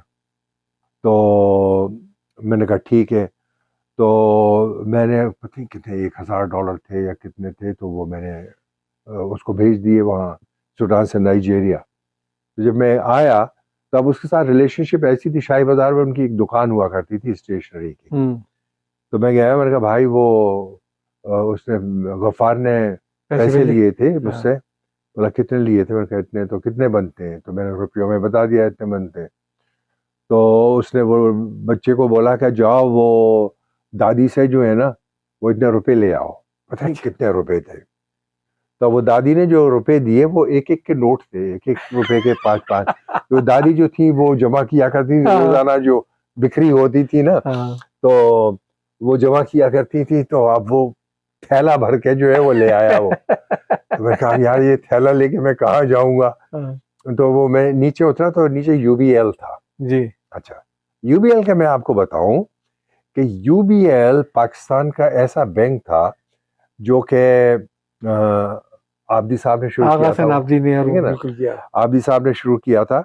और जो हमारा बैच था ना 1964 में जिन्होंने एमएससी किया था, उस बैच के ज्यादातर जो ग्रेजुएट्स थे ना एमएससी जिन्होंने किया था, वो यूबीएल में गए थे। सही। और उन्होंने फिर लोगों ने कहा भी कि भाई ये आप साइंस के ग्रेजुएट्स क्या ले रहे हैं, आप जो है ना वो ये कॉमर्स वगैरह के क्यों नहीं ले रहे। तो कहा नहीं, जो साइंस के जो ग्रेजुएट्स हैं बड़े एनालिटिकल होते हैं, और मैं इस किस्म के लोगों को लेना चाहता हूँ। और वो नंबर 1 हो गया था। तो खैर अब सारा साल गुजर गए, बैंक्स नेशनलाइज हो गए। तो उसके बाद वो थैला लेके जो था ना, वो मैं गया, तो नीचे आया मैं उसके कौन सी अपनी वो है कोई होगी, कोई तिलक चढ़ी वाला। नहीं, तिलक चढ़ी नहीं है, वो दूसरी है। तो वहां से शाही बाजार से नीचे उतरा, तो फिर वो स्टेशन रोड से आया मैं, तो फिर वो सामने यूबीएल था, म्यूनिसिपैलिटी के सामने। तो अब वो लोग बैठे हुए थे, कुछ लोग बैठे हुए थे, और पाँव उन्होंने रखे हुए थे अपनी टेबल्स के ऊपर, और सिगरेट पी रहे थे, कोई चाय पी रहा था। तो मैं खड़ा हुआ वहाँ काउंटर पे, तो किसी ने बोला क्या चाहिए। तो मैंने कहा मुझे ज़रा कुछ चेंज कराना है। तो अब वो आया, बोला क्या चाहिए। तो मैंने उसको थैला दिया, भाई मेरे पास छोटे नोट हैं, तो आप मुझे बड़े नोट दे दें। आप समझते हैं कि हम सिर्फ इसलिए बैठे हुए हैं यहाँ पर, क्या आपके लिए नोट तब्दील करेंगे। मुझे इतनी हैरत हुई कि ये वही बैंक है जिसको आबदी साहब ने शुरू किया था। ठीक है ना। तो इस तरीके पर हमारी जो मतलब इंडस्ट्री तबाह हो गई, सब कुछ तबाह हो गया। और मैंने बेनज़ीर की सारी किताबें पढ़ी है, समझे ना, क्योंकि मैं उसके फैंस में से एक हूँ। और उसने इस चीज़ के ऊपर काफ़ी, जिसको कहना चाहिए कि प्राउडली कहा है कि उन्होंने जो था वो इनको नेशनलाइज किया, और ये चंद लोगों हाथों में थी, उनको नेशनलाइज किया। उससे तबाही। लेकिन पता नहीं क्यों हम सियासत क्यों डिस्कस करना शुरू कर। चलिए मैं खाली इसको यहीं पे रोक दें, अब अगले और आखिरी हिस्से में फिर बाकी बातें करेंगे। जी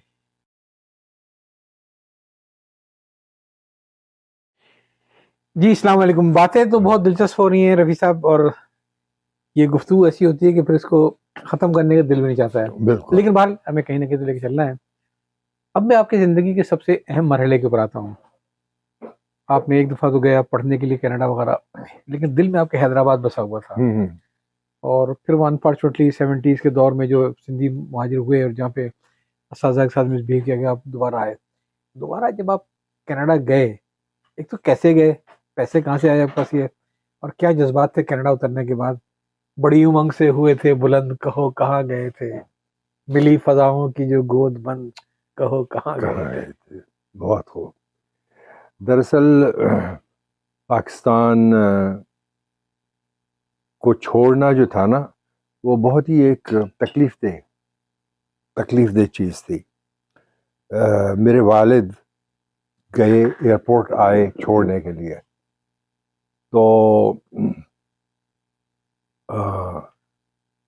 तो हम जब सिक्योरिटी से गुजर रहे थे ना, तो हमारे साथ जो था वो 2 बच्चे थे उस वक्त तक, नहीं बल्कि तीसरा भी हो चुका था, एक गोद में था और 2 जो थे वो चल रहे थे पैदल। जब हम सिक्योरिटी से गुजर रहे थे, तो मेरा जो बड़ा बेटा था उसने कहा कि दादा दादी हमारे साथ क्यों नहीं जा रहे? तो मैंने वहीं रुककर फिर मैंने मुड़कर देखा, तो मेरे वालिद वहीं खड़े हुए थे। और अब मैं उस वक्त ये सोचा कि मैं नहीं जाता वापस, मैं कनाडा नहीं जाता, मैं वापस जाता हूँ।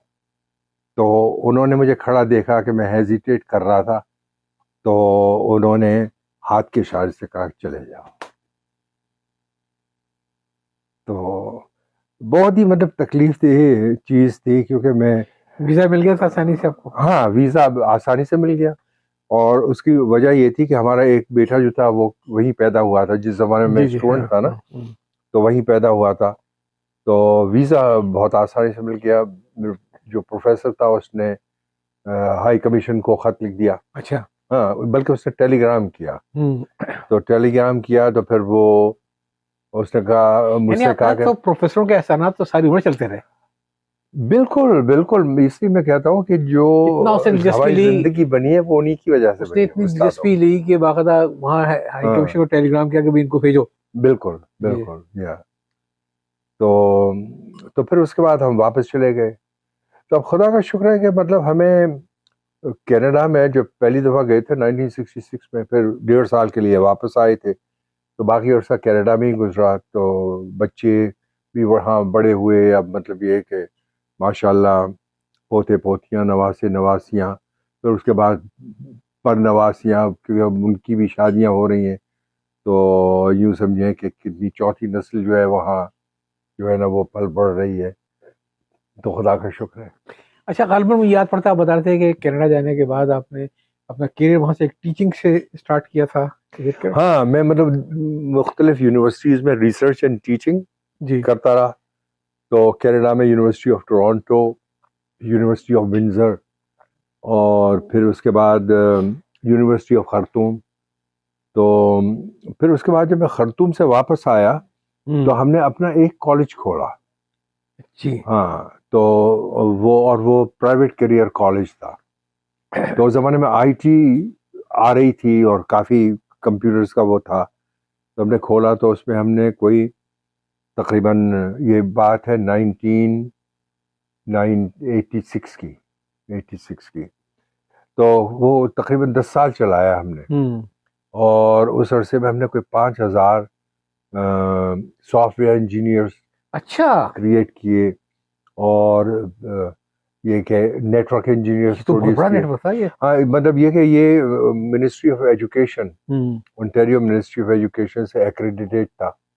तो उनके एक्रेडिटेड डिप्लोमास दिया करते थे।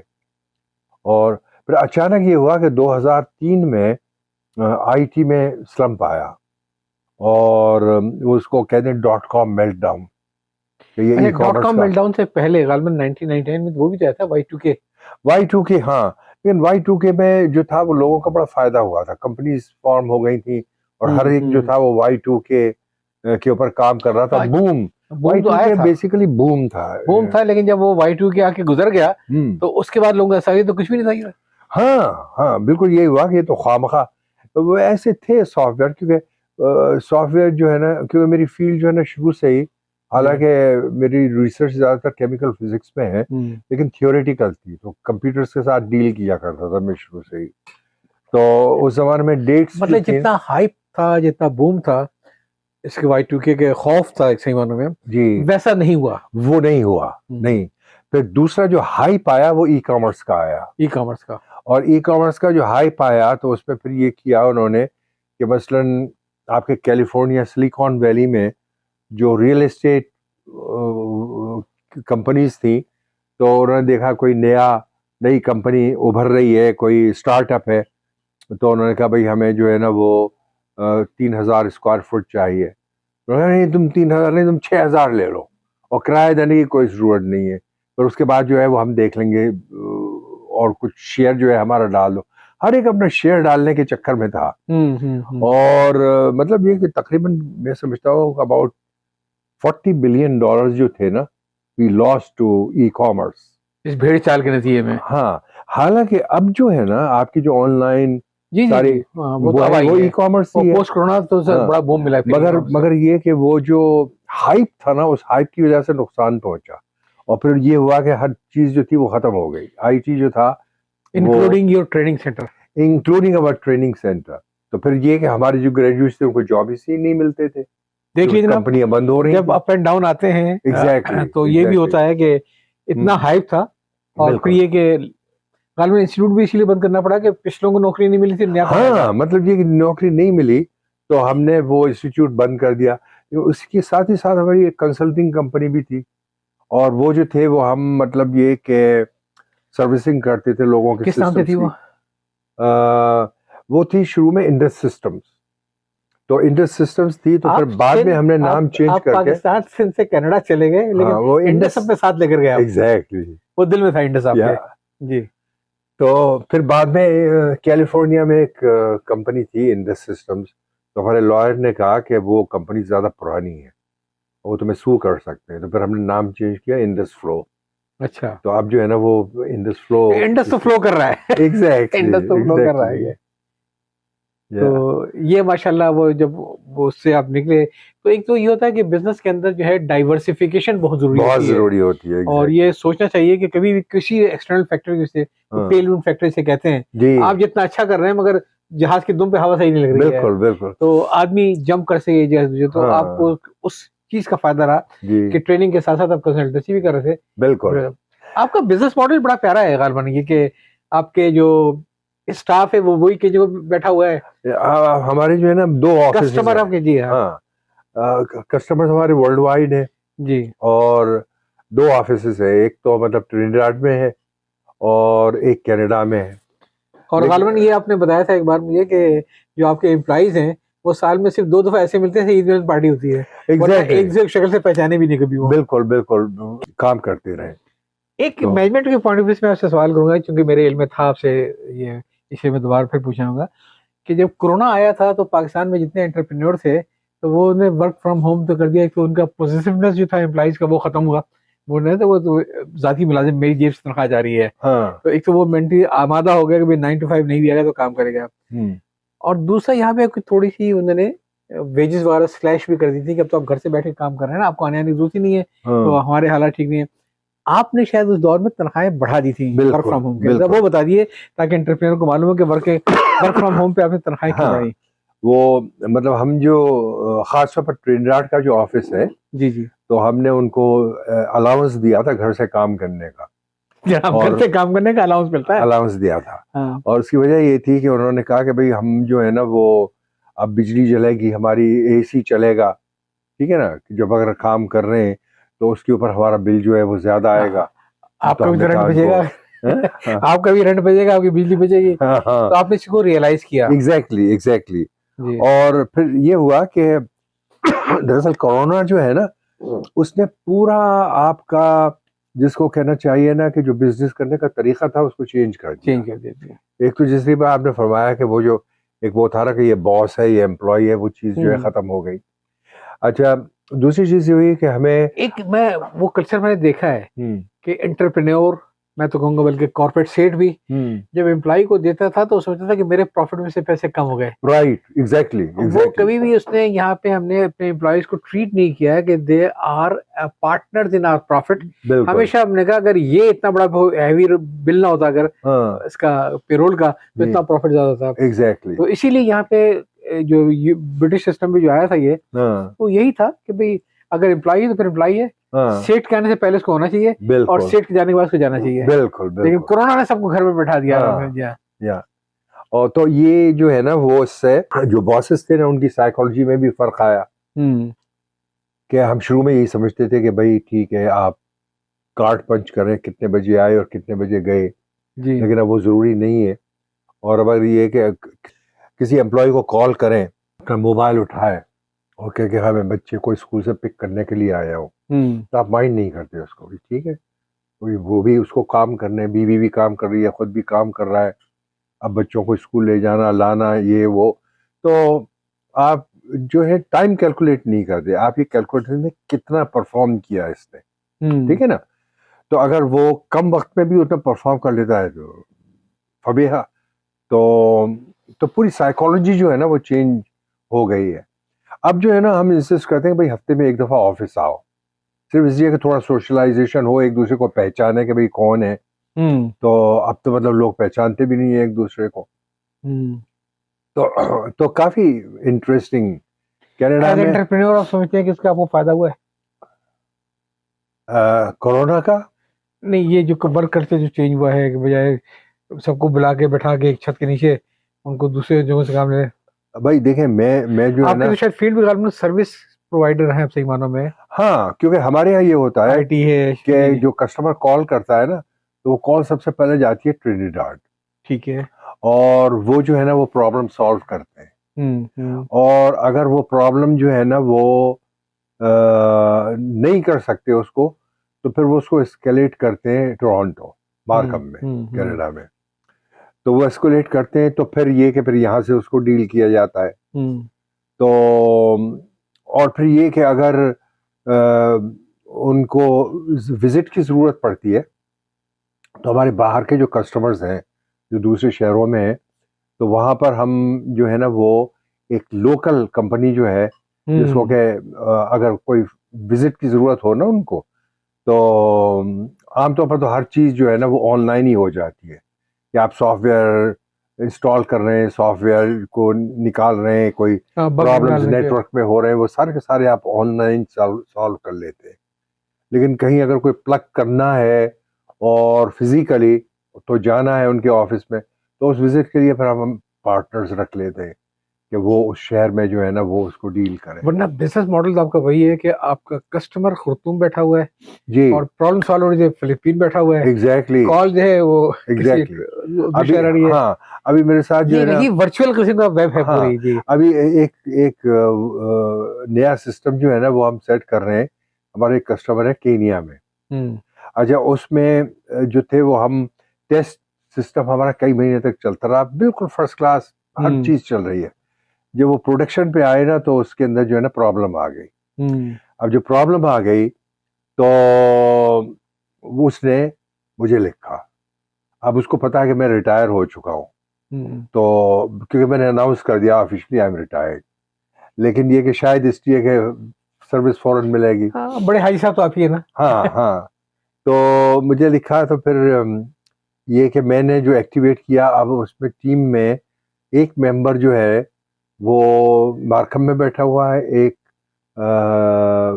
वो वहाँ ट्रिनिडाड में बैठा हुआ है, और एक जो है ना हांगकांग में है, और कस्टमर जो है वो कीनिया में है। अब जो टाइम डिफरेंसेस हैं उनके साथ जो है वो आपको ये भी एक बड़ा कोप मसला करना है। हाँ। तो मीटिंग्स जो सेट कर रहे हैं, तो अब वो मीटिंग जो है वैसे पर सेट करनी है कि भाई सुबह ही 9 बजे कनाडा में होगा, शाम 5 बजे होंगे आपके कीनिया में, तो वो जो है वो उस वक्त मिल जाएगा।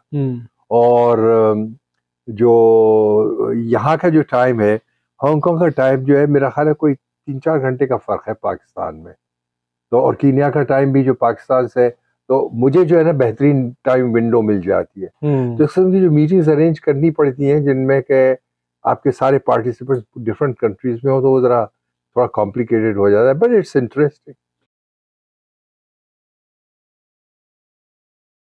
एक चीज मैं आपसे और पूछना चाहूंगा, वो ये है कि आपने एक लफ्ज इस्तेमाल किया, मैं रिटायर हो गया।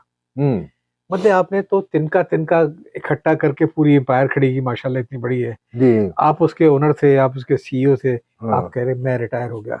मुश्किल फैसला नहीं था ये? हाँ मुश्किल फैसला नहीं था? भाई, मुश्किल इसीलिए तो कि पिछले 10 साल से रिटायर होने की कोशिश कर रहा हूँ और इस दफा शायद कामयाबी हो गई है। मैं हफ्ते में एक दिन जाता हूँ जी। ऑफिस। तो वो अंग्रेजी में एक कहावत है ना कि you keep your nose in but your hands of, hands out. कि मैंने कुछ करना नहीं है, लेकिन ये कि मैं सूंघता फिरता हूँ कि सब कुछ ठीक चल रहा है या नहीं। तो मैं हफ्ते में एक दिन जो है ना, मौजूदगी भी बरकत का बायस होती है। हाँ बिल्कुल, या मतलब जो लोग हैं वो भी मतलब इंस्पिरेशन लेते मेरा हैं। ख्याल है कि मैं रिटायर हो गया का फैसला आपके लिए ज्यादा आसान इसलिए भी था कि चाहे वो फैमिली कंसर्न सही, लेकिन you are very much clear in your head कि भाई मुझे किस तरीके से सक्सेशन प्लानिंग करनी है, हाँ किसको कहाँ बैठाना है, क्या करना है। या तो ये आपने अपने सामने ही सब कुछ कर लिया। हाँ, तो अब इस वक्त ये है ना कि 2 बेटे हैं, तो वही उसको रन कर रहे हैं कंपनी को। और फिर एक हमारा जो एम्प्लॉय है, बहुत पुराना एम्प्लॉय है, तो उसको हमने अब पार्टनर बना लिया है। अच्छा। तो ये जो है ना बिल्कुल स्मूथली चल रहा है मैं सिलसिला। समझता हूँ जिंदगी के मराहल हैं, इसके लिए हमें प्रिपेयर्ड रहना चाहिए। बिल्कुल बिल्कुल। और ये कि हाँ, यानी तो याद अब ये कि मेरा जो शौक है ना वो लिखना है, तो उसके लिए फिर मेरे पास वक्त अब हम निकला। आते हैं अपने आखिरी हिस्से में। अच्छा नहीं, आखिरी हिस्से में आने से पहले थोड़ा सा मैं सवाल करूंगा कि आप 60s में गए, आप मिड 70s में गए, हाँ, आज हम खड़े हैं 2025 में। लोगों के लिए आज भी बड़ी इंस्पिरेशन है, सारी उम्र करते हैं वो दुबई में, मिडल ईस्ट में, सऊदी अरब में नौकरी, और फिर दौड़ लगाते हैं कनाडा की वो, क्योंकि जाहिर है वहां तो नेशनलिटी मिलती नहीं है, यहाँ जी। नेशनलिटी मिल जाती है। अब जो नए लोग यहाँ से मूव करके जाना चाहते हैं आज के 2025 के दौर में, हाँ, क्या कनाडा वैसे ही हेवन है लोगों के लिए नए मिशन लिए, प्रॉब्लम आप देखते कुछ लोगों के लिए हेवन है कुछ और लोगों कुछ के लिए? लोगों के लिए प्रॉब्लम है। जी। तो डिपेंड करता है कि मतलब ये कि किस उससे जा रहे हैं। पहली बात तो ये ना कि आप यहाँ कुछ भी हो, बहुत बड़े तुर्रम खान हो, वहां जाकर आप जीरो हो जाते हैं और आपको फिर शुरू करना पड़ता है जीरो से जीरो से। अपनी शाह बनानी है उधर, ये हाँ? अपनी शाह बनानी है। हाँ, तो अगर आप ये कि जीरो से शुरू करने की ताकत है आप में और इतनी जुर्रत है और हिम्मत है तो ठीक है। तो मैं आपको अपने भाई की मिसाल बताऊं, मतलब इंतकाल हो गया उसका, अल्लाह ताला मग़फ़िरत करे। तो वो उसको, मैं तो नहीं लेकिन उसकी भाभी जो थी ना, वो कहती भाई तुम आ जाओ। तो फिर ख़ास तौर पर जब अब्बा का भी इंतकाल हो गया, अम्मी का भी इंतकाल हो गया, भाई अब क्या कर रहे हो, 2 ही भाई हो, तो दोनों जो है ना इकट्ठे रहो। तो फिर वो आ गया। अच्छा, यहाँ पर जो था इंजीनियर था वो, और उसके बाद जो है ना वो वहाँ पहुँचा, तो वो उसने एक फैक्ट्री में मुलाजिमत की और मुझसे कहने लगा भाई कहाँ बुला लिया, फंस गया मैं आकर, ये वो वगैरह। तो अब मैं सुनता रहता था उसको। तो फिर उसके बाद उसने अपनी इंजीनियरिंग क्लियर की, वहाँ पर सारे एग्ज़ाम्स पास किए, और उसके बाद जो था वो एक न्यूक्लियर पावर प्लांट पे चला गया और फिर सीनियर इंजीनियर हुआ।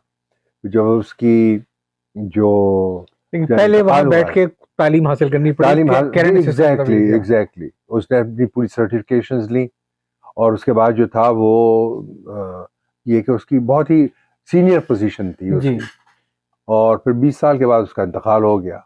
लेकिन ये कि उसने जो ज़िंदगी गुजारी, जो स्ट्रगल की ज़िंदगी, उसके बगैर जो है काम नहीं चलता।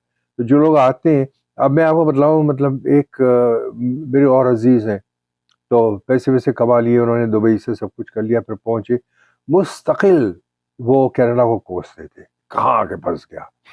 अच्छा, उनकी जो बीवी है ना, वो बहुत ही मतलब जिसको कहना चाहिए ना कि बहुत ही एंथुसियास्टिक और बहुत ही ऑप्टिमिस्टिक, और माशाल्लाह 5 बच्चे हैं उनके। अब उनके 5 बच्चे जो है यूनिवर्सिटी ग्रेजुएट हो गए, समझे ना, चंद साल में ही यूनिवर्सिटी ग्रेजुएट हो गए, सब जो है वो मुलाजिमत से लगे हुए हैं, और उसके ऊपर उन्होंने एक पैसा खर्च नहीं किया। अगर मैं इस बात को ऐसे दोहराऊं कि वो लोग जो कि मिडल ईस्ट में रहते हैं, ठीक है, और उनको मान लेगा हम रिटायर हो रहे हैं, पाकिस्तान से रिटायर, पैसा बहुत है, एक आध निकाल दिया अपना डीएचए का प्लांट, पैसा आ गया, काफी है। शायद कनाडा उनके लिए इतना बेनिफिशियल नहीं है जितना उन लड़कों के लिए जो उन पैसों से वहाँ पे पहले वहाँ पे लोकल तालीम हासिल कर लें, एक्सपीरियंस हासिल करें। वरना रिटायर्ड आदमी के लिए सिर्फ अपना पैसा खा तो सकता है, कमाना ज्यादा मुश्किल है। नहीं, रिटायर्ड आदमी के लिए भी हो सकता है कि अगर मतलब आप बहुत सारा पैसा लेकर जा रहे हैं, और आप जो है ना उसको बैंक में रख देते हैं, कम से कम कुछ ना कुछ तो आ रहा है ना। रफी साहब, हाँ अगर बहुत सारा पैसा फिर जानने की जरूरत क्या है, जितनी मुझे पाकिस्तान में पैसे से कर लेता थी। हाँ, लेकिन ये कि आई डोंट नो कि भाई हमारे पास ये था वो था, नौकर चाकर थे, भाई तो फिर क्या कर रहे हो तुम यहाँ पर, यही मैं कह रहा क्यों हूँ। शिकायत कर रहे हो? हाँ हाँ, तो क्योंकि कनाडा से मेरे जानने वाले कई लोगों की रिवर्स माइग्रेशन हुई है हाँ हाँ, कि लोगों जब की होती है जी लोग जो है ना वो कोप इसी नहीं कर पॉइंट पाते। पे आ गए पाकिस्तान में, सब बेच हाँ बाच के गए वहां पे, अपना कारोबार स्टार्ट कर दिया हाँ कि ये भी कोई रहने की जगह है। हाँ अपना खुद पैदल जा रहे हैं बहुत दूर बर्फ के अंदर, जी पैंट की जेब में हाथ डाल के बस पकड़ने के लिए। हाँ और पाकिस्तान में जब हम थे हाँ तो घर में भी ड्राइवर, वहां भी ड्राइवर, ये भी ड्राइवर, कभी या, सब काम करते हैं, इसलिए रिवर्स माइग्रेशन कनाडा से हुई है। हुई है एग्जैक्टली। जी। लेकिन चीज ये ना कि मसलन वो आपका सवाल था ना, कोई रिटायर्ड है दुबई से, पैसे वैसे बना लिए हैं उसने, अगर उसके कोई 10-15 बच्चे हैं ना और उनको लेकर पहुंच जाए ना, तो वो कनाडा उसको वेलकम करेगा।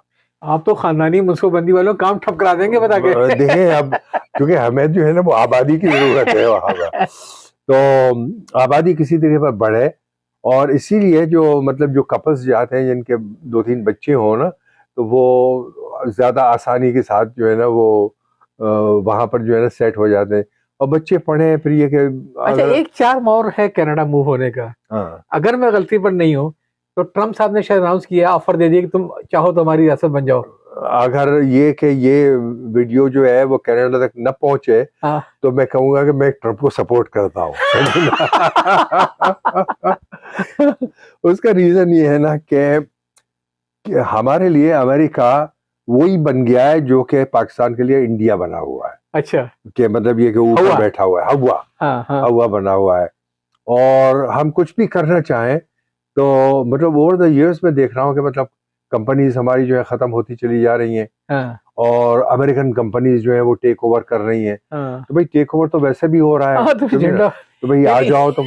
हाँ यानी अच्छा, वहां तो शायद इसका इम्कान भी है कि रेफरेंडम करके लोग फैसला कर सकते हैं कि हाँ, अलग हो जाए या शामिल हो जाए। चांसेस मुझे कम से कम ट्रंप की कॉल के ऊपर जो है ना रेफरेंडम होना मुश्किल है, समझे ना? लेकिन लेकिन आईनी रास्ता मौजूद है कि आईनी रास्ता बिल्कुल मौजूद है। हाँ, या तो अगर लोगों ने अपना राइट एक्सरसाइज कर लिया हाँ तो अगली बार मुमकिन है फिर अब अमेरिका के पासपोर्ट पे यहाँ पे आए।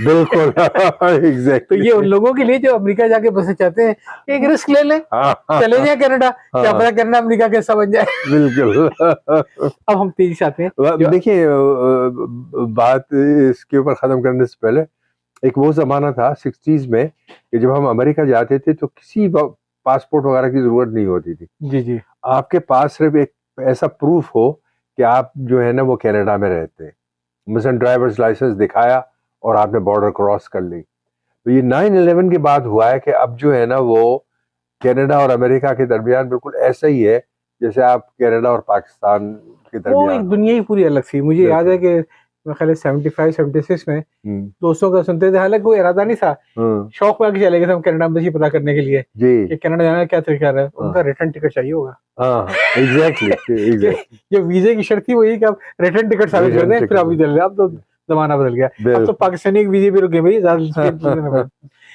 आखिरी हिस्सा सबसे बड़ा अहम, जिसके लिए जिसकी आपकी पहचान है, शनाख्त है, और वो है आपका अदबी शौक। कितनी किताबें आई हैं, क्या हुआ है? मैं आपको बताऊं कि जब मैंने पहला नॉवेल लिखा ना, टेल्स फ्रॉम बिरहेरा, तो वो मैंने लिखा था अपने ग्रैंड चिल्ड्रन के लिए, और उसका रीजन ये है ना कि हम जिस माहौल से निकल कर आए तो उसका उन्हें कोई अंदाजा नहीं है क्या था। बिल्कुल सही बात है। तो टेल्स फ्रॉम बिरहेरा अगर आप पढ़ें तो उसमें जो है ना वो यूपी का एक गांव नजर आता है, और उसमें जो है, और ये पीरियड है आपका 1940s का जब पाकिस्तान बन रहा मैंने था। काफी से पहले पढ़ा था उसको, और फिर भी चीज याद भी नहीं थी। हाँ। क्या वो हकीकी कोई जगह है या?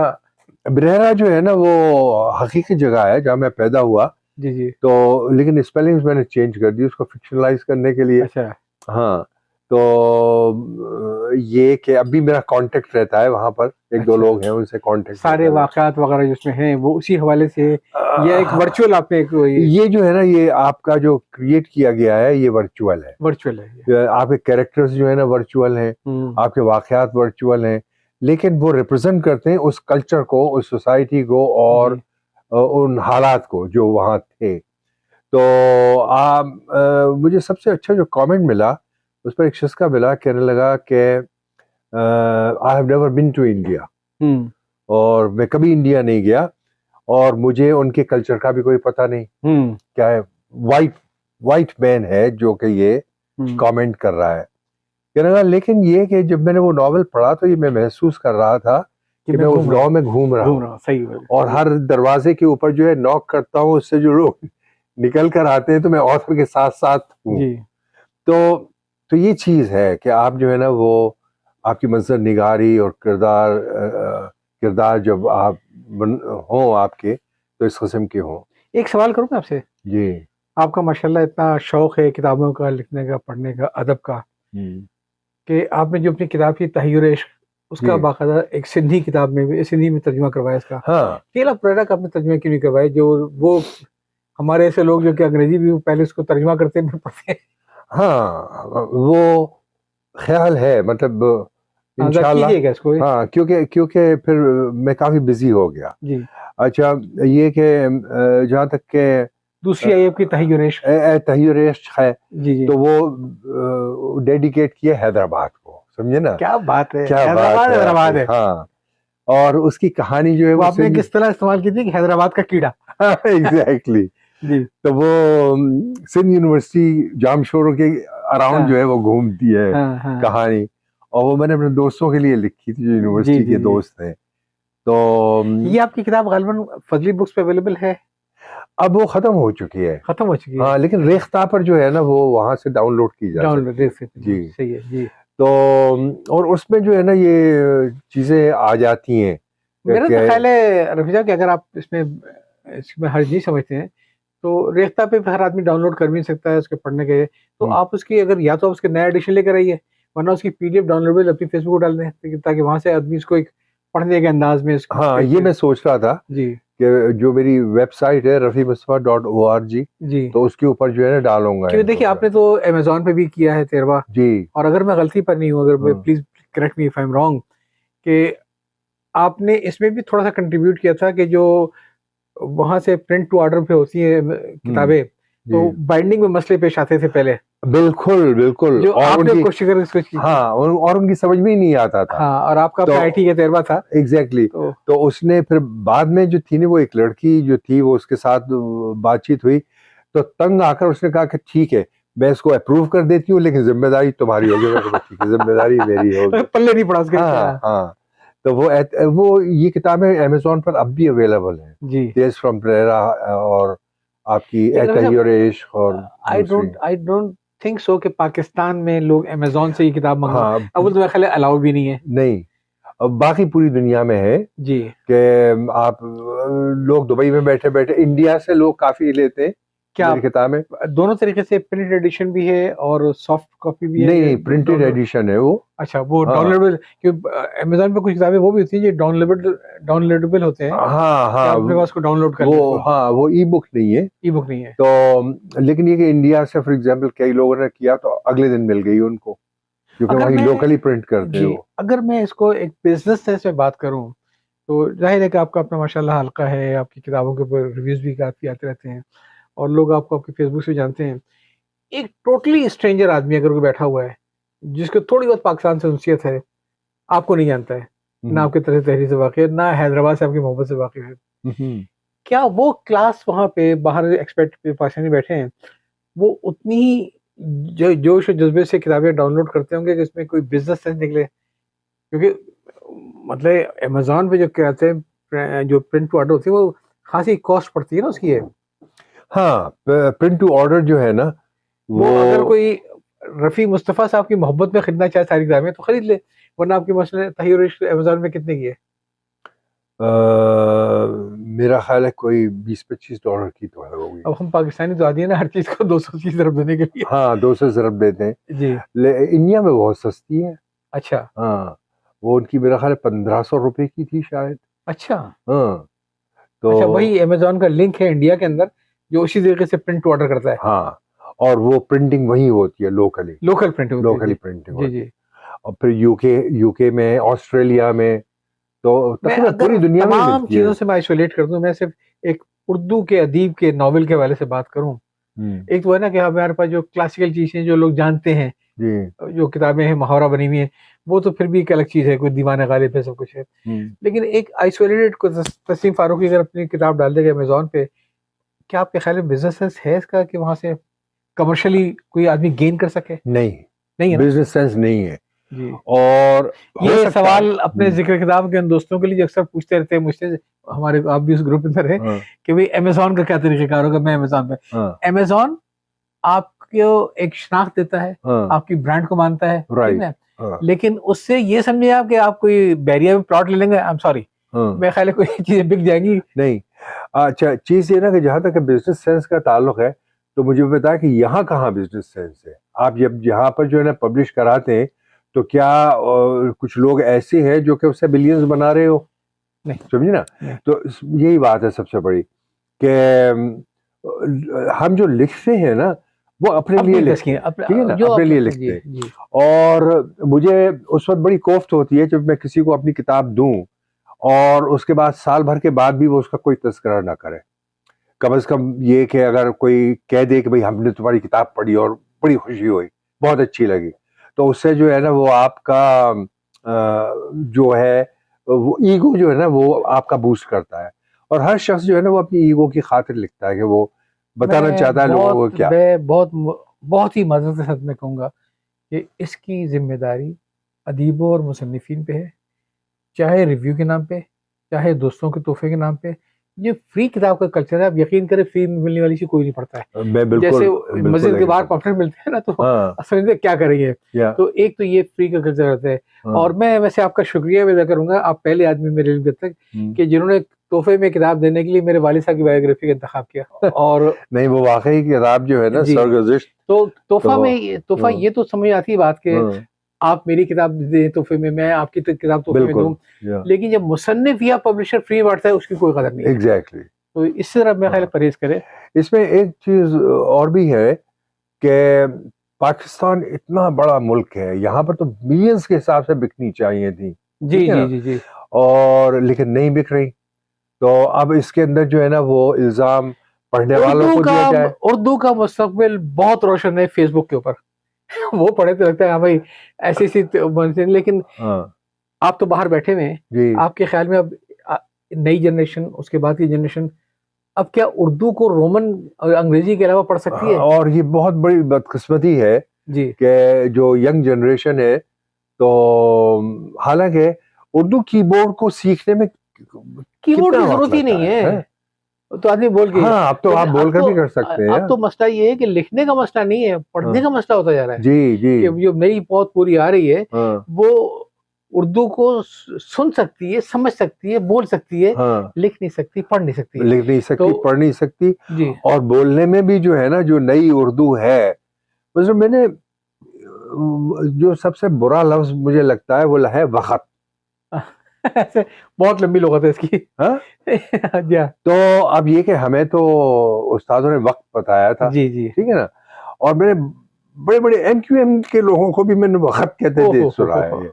तो समझ में नहीं आता जो टीवी रेडियो बहुत के माज़रत, ऊपर बहुत माज़रत। जी, उर्दू जितनी ख़राब कराची वालों की, उतनी कहीं की नहीं है। बिल्कुल, बिल्कुल। मैंने हाँ, मैंने दीवारों पे नारे लिखे गए हाँ, कि फलाँ, फलाँ खोर। अब वो हाँ, जो लफ्ज़ था वो भी एक मुनासिब लफ्ज़ नहीं है। हाँ, उसको ये पता ही नहीं कि ये एक गुनाह तो यकीनन, लेकिन खाया नहीं जाता है। एग्ज़ैक्टली या दीवार में लिखे देखा था नारा हुँ, कि मिस्टर फलाँ ज़नाख़ोर। देखें। तो उ उर्दू बोलने चलने वाली भी ख़त्म होती जा खत्म रही है। होती जा रही है और इसका जो इल्ज़ाम है ना वो मेरा ख़्याल है स्कूलों में भी यही प्रॉब्लम है जी। कि अब वो स्टैंडर्ड नहीं रहा स्कूलों में, जो पूरा हमारे ज़माने मुआशरा में था। तब्दील हो रहा है। हाँ, आपने एक दफ़ा मुझे बात बताया था, मुझे बात मेरे दिल को लग गई थी हुँ। कि जब किसी ने आपको पहली बार तू कहा था तो आप बहुत रोए थे। ओह हो! और तो फिर ये कि अम्मी ने मुझे सैटिस्फाई किया था कि भई यहाँ जो है ना, वो हर शख़्स बराबर है, हम पाकिस्तान में हैं अब हिंदुस्तान में नहीं है कि आप उससे कोई मुखातिब करे। रंज की जब गुफ्तगू होने लगी, आपसे तुमसे तू होने लगी। तो बिल्कुल, पहली बार आपको तू गलत बड़ा अजीब-सा लगा था, बहुत अजीब-सा लगा लेकिन था अब तो वाक़ई, तू तड़ाक ज़्यादा होती है। बिल्कुल, और या सोशल मीडिया ने और हमारे अखलाक बिगाड़ दिए हैं। हाँ, बात हो रही थी आपकी किताबों की, तो पहली वो आई ताहिर इश्क का आपने गालिबन सिंधी तर्जुमा भी करवाया। हाँ क्योंकि ये मुझे बात बड़ी पसंद आई, सिंध के अंदर मुझे किताबें पढ़ने का बहुत शौक है। जी जी। और अब आज ही मतलब हम जो गए जी थे जी जी उनके जी डॉक्टर शेरशाह के अस्पताल जी, में। आज हम लोग गए थे इत्तेफाक से कोहीगोड का हॉस्पिटल जहाँ पे मिडवाइफ का और नर्सिंग का हाँ कोर्स था। तो आपने तकरीर की थी बड़ी छीन से तमाम से, हाँ, और जब उनको ये मालूम हुआ कि साहब इनकी किताब सिंधी तर्जुमा, सबने हाथ खड़े किए, हमें भी चाहिए, हमें भी चाहिए। तो और उसकी जो कहानी है वो यही है कि एक खानदान जो है वो इंडिया से आता है, और किस तरीके पर खासतौर पर वो जो मामू जान का जो किरदार है जी जी जी कि किस तरीके पर मामू जान अपनी केंचली बदलते हैं और बाद में जो है ना वो अजरक और सिंधी टोपी पर आ जाते हैं, और किस तरीके पर एक वो पूरे खानदान जी की जी कफालत जी करते हैं। तो वो एक बहुत ही पॉजिटिव मैसेज जाता है किस तरीके पर जो है ना एसिमिलेशन हो रहा है, और एसिमिलेशन हो रहा है मतलब ये कि इंडिविजुअल लेवल पर एसिमिलेशन हो रहा है, और बाकी जो कुछ भी हो रहा है ये तो सियासत है सिर्फ। अच्छा, ताहिर इश्क को तो फिर भी काफी पजीराई मिली थी, लेकिन अगर मैं गलती पर नहीं तो एक रास्ता जो है उसको इतनी पजीराई नहीं मिली। अ, नहीं मतलब ये कि हाँ हाँ मतलब इतनी, क्योंकि मैं पजीराई ताहिर से इश्क के तो दो एडिशन। मैं पजीराई से मुराद ये ले रहा हूँ कि जो लोग खरीद लें।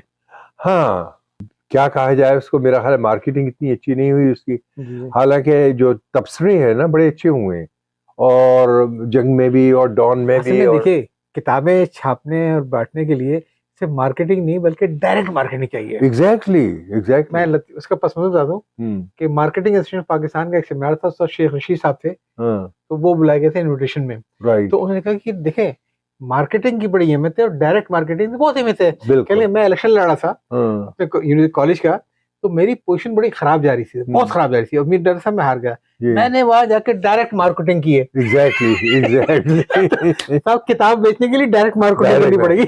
नहीं मतलब ये कि एक ऐसी कंपनी होनी चाहिए जो सिर्फ जी मार्केटिंग करे किताबों की, जी जी। और सारे पब्लिशर्स जो है ना वो कंट्रीब्यूट करें इसमें, कि अब ये कंपनी जो है ना इसका काम यही है कि ज्यादा से ज्यादा किताबें बेचे, ठीक है। जी इवन सेल्स के अंदर भी अगर हो, जी बिल्कुल। अगर मैं पाकिस्तान में होता तो मैं यही करता, एक कंपनी जो था वो मैं सेट करता और मैं कहता भी मैं ठीक है तुम्हारी किताबें बिकवाऊंगा। रफी साहब को किसने रोका? आप तो माशाल्लाह आदि हैं इस बात के, बैठे हैं कनाडा में, कस्टमर कीनिया में और एम्प्लॉय फिलीपीन में, और काम चल रहा है, तो करें ना बिस्मिल्लाह, बहुतों को भला हो जाएगा। नहीं यहाँ फिजिकली जाने की जरूरत पड़ेगी। अच्छा। और लेकिन उसके अलावा भी देखिए अब मसलन हमारे एक दोस्त हैं, जी तो वो उनके व्हाट्सएप ग्रुप्स हैं, जी जी। कई ग्रुप्स हैं, और उसके बाद जो है ना वो हर ग्रुप में जो है 200-300 लोग हैं, और वो जो किताबें जो फरोख्त करते हैं, जो भी आती हैं उनके स्टोर में, उसको जो है वो उनकी तशहीर करते हैं। तो ये मार्केटिंग ही है ना। जी हाँ। तो आप नहीं, बैठे कुछ ना कुछ तो करें किताबें, ना। मेरा तो ख्याल यही है कि वो किताबें अभी भी बिक जाती हैं जिनकी पहले से मुसन्निफ को लोग जानते हों, पढ़ रखा हो थोड़ा बहुत ये, और फेसबुक से उनकी किताबें, हाँ फेसबुक से किताबें बिक हाँ, जाती लेकिन हैं। मुसन्निफ को पहले से जानने की बात जो है ना, वो जहाँ भी तक, अगर तो मुसन्निफ को पहले से जाना किस तरह जाएगा, उसकी पहली किताब जो है ना, जी जी, वो कितनी किताबें लिख लेगा मैंने उसको। आपसे पहले भी रिक्वेस्ट की थी, मैं दोबारा फिर आपसे रिक्वेस्ट करूंगा कि देखें, वो एक मार्केट अपनी जगह पे जो 300 सफ़े किताब पढ़ लेगी, लेकिन आपकी तहरीर इतनी जानदार है कि आपसे छोटे छोटे इक़्तिबासात और मज़ामीन को अलग अपने फेसबुक पे भेजना है, ताकि लोग उसको पढ़ें तो सही, फिर वो हाँ किताब। अच्छा आइडिया है जी ये, जी। अच्छा आइडिया है। तो हाँ उससे भी एक आदमी जो है ना वो एक लेता है कि यहाँ मेरे साथ इनकी हाँ केमिस्ट्री बन रही है। या मसलन एक वो पीस था, एक इसी तरह महफिल दोस्तों की थी, तो उसके अंदर जो था वो पता नहीं कौन सी किताब से था वो, या तो इससे तहीर से था या उससे था, तो वो पीस जो था ना लोगों ने बहुत पसंद किया। जी जी, मेरा ख्याल है उसके ऊपर तो जो करें आप, तो ये हाँ जिस तरीके से मैं समझता हूँ कि अगर आप देखें तो जो सोशल मीडिया के ऊपर भी पहले 30 सेकंड में फैसला होता है कि आदमी अगले 3 मिनट देखेगा कि नहीं जी देखेगा, जी और फिर 3 मिनट में फैसला होता है कि अगले 15 मिनट देखेगा कि नहीं हाँ देखेगा। बिल्कुल। तो वो ये कि अगर छोटे छोटे इक़्तिबासात अगर आप लेकर आए, हाँ और उस सूरत में जो मेरा ख्याल है कि हुई चीज। हाँ नहीं बहुत अच्छा मशवरा है जी। जी। 2 किताबें आपकी और आ रही हैं। दो, एक किताब तो वो हम उसको एपिसोड्स में पब्लिश कर रहे हैं, हम सब में, सलीम है अपनी अपनी। तो जी, वो सलीम हमारे है, अपने जिक्र किताब ग्रुप भी आ रही है किताब, उसे और भी लोग पढ़ रहे हैं। जी हाँ आपने उसका जिक्र जी जी किया था जी जी उसका जी, जी। हाँ हाँ। तो वो मतलब एक क्रिश्चियन वो क्रिश्चियन कम्युनिटी की कहानी है बेसिकली। जी जी क्योंकि हमारे यहाँ ये चक्कर ये है ना कि हम लोगों को जो है ना उनकी जुबान से और उनके कल्चर से पहचानते हैं कि भाई फलां सिंधी है, फलां महाजिर है, फलां एशिया है, फलां क्रिश्चियन है। तो लेकिन ये कि हम इंडिविजुअली उनको नहीं पहचानते कहीं वो भी हैं तो आपके दोस्त भी हैं उनमें, ठीक है। ऐसे भी लोग हैं जिन्हें आप पसंद करते हैं, ऐसे भी लोग हैं जो कि जिनको इसकी आप तो पसंद शायद नहीं मेरा ख्याल करते। है अभी तक आपकी जो ये है शायद 30 के करीब किस्तें आई है ना, 30 किस्तें आई 30 हैं किस्तें आ उसकी चुकी हैं अब यहाँ, तक की। हाँ और मेरा ख्याल है शायद 30 ही और होगी।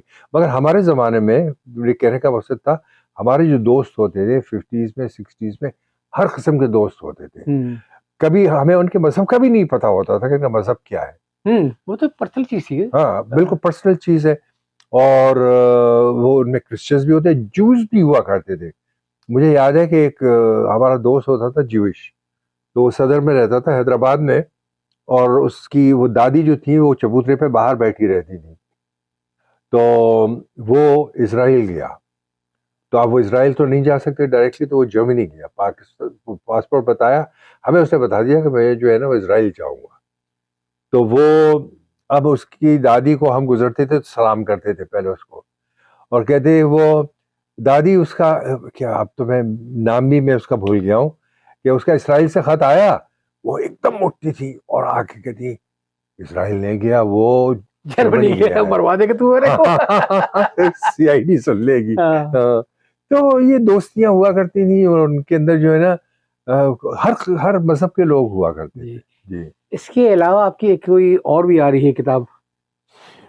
एक जो है ना पोशीदा कायनात, अच्छा जी वो जो है ना वो फिक्शन नहीं है। जी तो एक तो चीज़ है ना, ये अदब की जो बात होती है, तो हुआ ये कि जब ए तहरीर शाये हुई ना, तो पहली मेरी उर्दू की किताब थी, तो कहीं से एक तबसरा आया कि ये उर्दू अदब में ग्रां कदर इजाफा है। तो मैंने कहा इसका ताल्लुक अदब से भी है, तो फिर बड़ी हैरत हुई। तो मैंने कहा अच्छा अदब ये होता है, क्योंकि हमने तो जिंदगी भर साइंस पढ़ी, समझे ना। कॉपी पेस्ट किया होगा कैसे ही उसके जुमला अच्छा लगा होगा। जी साइंस पढ़ी और वो रिसर्च पेपर्स लिखे, तो जी उसमें तो ये जो है ना आपका पोशीदा कायनात, ये फिक्शन नहीं है, बल्कि ये इसका सब्जेक्ट जो है ना वो कॉस्मोलॉजी है और फिजिक्स है। और बेसिकली ये ज़्यादातर तख्लीक कायनात पर है कि कायनात जो है कुछ नहीं था और कुछ कैसे हो गया, इसका फिजिक्स के मसौदा पॉइंट ऑफ व्यू इसका से। मसौदा मुकम्मल हो चुका है, हाँ तो हाँ फिर तो जल्दी आनी चाहिए इंशाल्लाह ये। हाँ, अभी मुझे पब्लिशर की तलाश है, और यहाँ से जाने से पहले इंशाल्लाह फैसला कर लेंगे कि कौन उसको पब्लिश करेगा। तो फिर वो मैं समझता हूँ अप्रैल मई तक जो है आ जानी चाहिए वो। इंशाल्लाह। जी, कोई पैगाम जो आप सबको देना चाहे, खुसूसन नौजवानों को पाकिस्तान के, जिनके नज़दीक कनाडा वो एक जन्नत है जहाँ जाके वो। नहीं मतलब जन्नत हो भी सकती है और जन्नत नहीं भी हो सकती, क्योंकि पाकिस्तान में भी बहुत कुछ है, बहुत कुछ है, ठीक है बहुत ना, पोटेंशियल है यहाँ बहुत पे। कुछ है।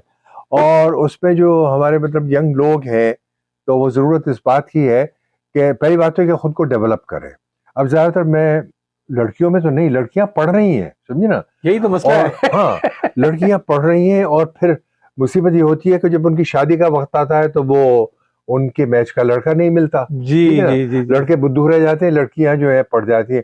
तो तो वो मैं गया सिंध यूनिवर्सिटी कोई 3-4 साल पहले, तो मेरा स्टूडेंट था, हेड ऑफ द डिपार्टमेंट लगा हुआ था, तो वो लेकर गया मुझे, तो वहाँ लैब में लेकर गया तो 40 लड़कियां थी और एक लड़का था, और सही, वो भी मतलब मालूम होता जैसे हॉस्टल से सोकर निकला हो। उसकी लॉटरी नहीं लग गई कि थी? वो मतलब लॉटरी क्या, मतलब बाल उसके जो है बिखरे हुए, और शेव बड़ा हुआ। अब ये भी नहीं कि भाई या तो दाढ़ी रखो या फिर शेव करो, चप्पल पहने हुए, शलवार और उसकी मैली।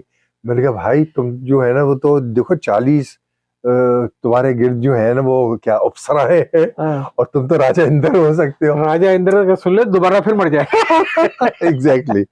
तो अब लड़कों को जो है ना इस तरफ तवज्जो देनी चाहिए कि जो तालीम है मसलन, और तालीम ही जो है ना वो उनको कहीं ले जा सकती है।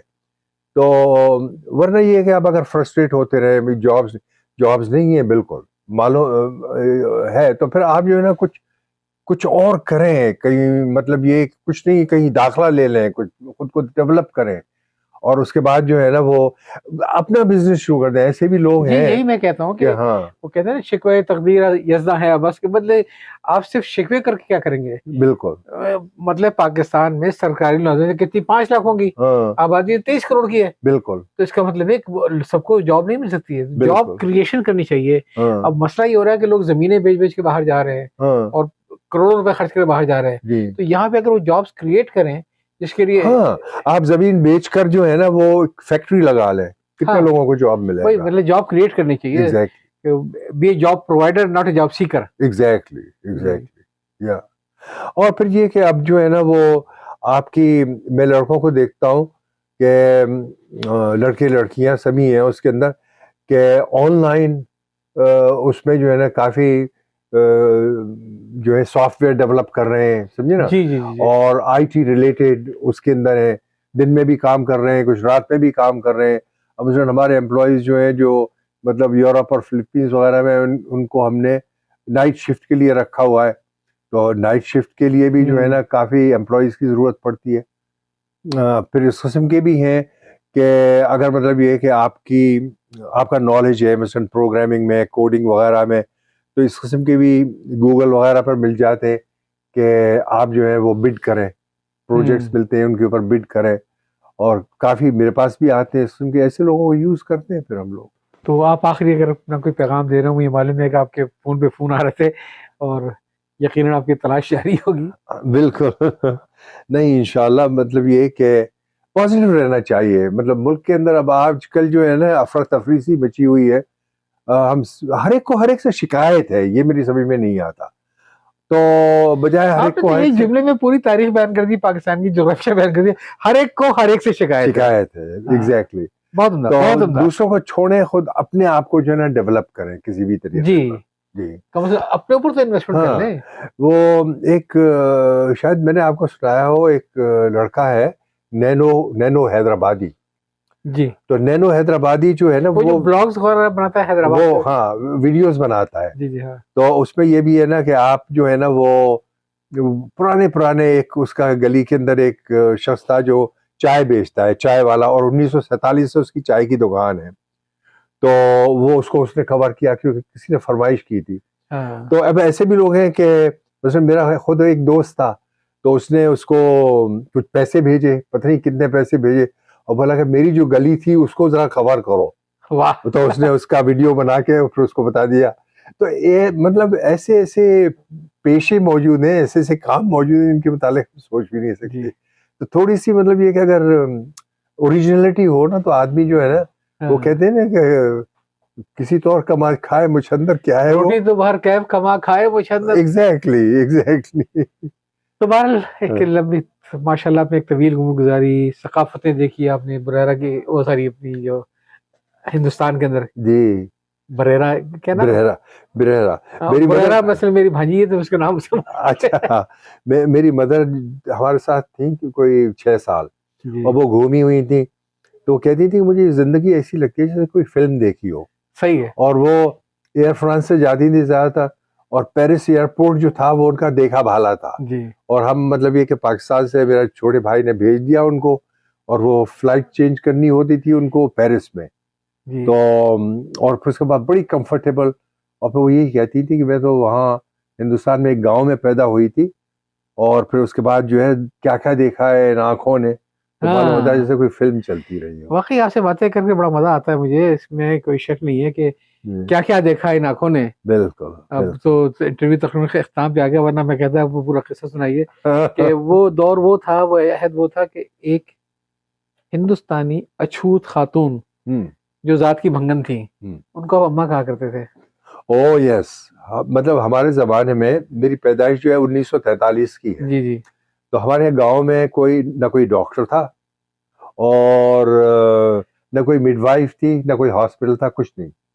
और बच्चे की डिलीवरी करना जो था वो जो बूढ़ी भंगने होती थी उनका काम होता था। जी, तो पोस्ट रिटायरमेंट के हैं? जॉब थी उनके लिए। हाँ, तो वो जब बूढ़ी हो जाती थी तो फिर ये सफाई करना जो था वो खत्म हो जाता था उनका, वो अपनी बेटियों के हवाले कर देती थी, बहुओं के हवाले कर देती थी, और वो जो है ना वो अ, बच्चे डिलीवर करती थी। तो मुझे जिसने डिलीवर किया था उसको मिठुआ की बहू कहते थे। मिठुआ की बहू। हाँ, अब वो थी तो बहुत बूढ़ी लेकिन फिर भी बहू कहलाती थी। मिठुआ का इंतकाल हो चुका था, ज़माना ही हो गया, लेकिन वो मिठुआ की बहू फिर भी थी, उसने मुझे डिलीवर किया था।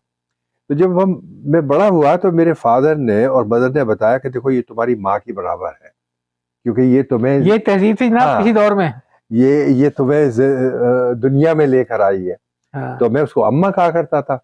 तो एक दफा भागते भागते मैं अम्मा से, वो कुछ काम कर रही थी, तो मैं उससे चिमट गया, तो फिर वो उसके लहंगे से, तो उसे एकदम मुझे पीछे हटाया और घबरा के कह रहा नहीं बेटा छूते नहीं है हमको।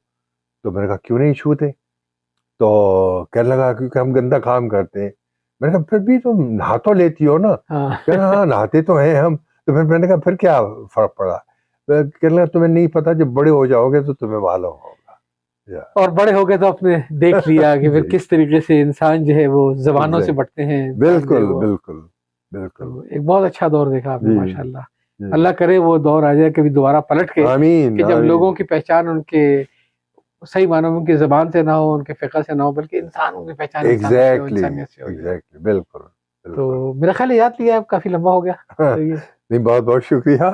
चले, बहुत बहुत शुक्रिया आपका, बहुत मजा आया। बहुत बहुत शुक्रिया।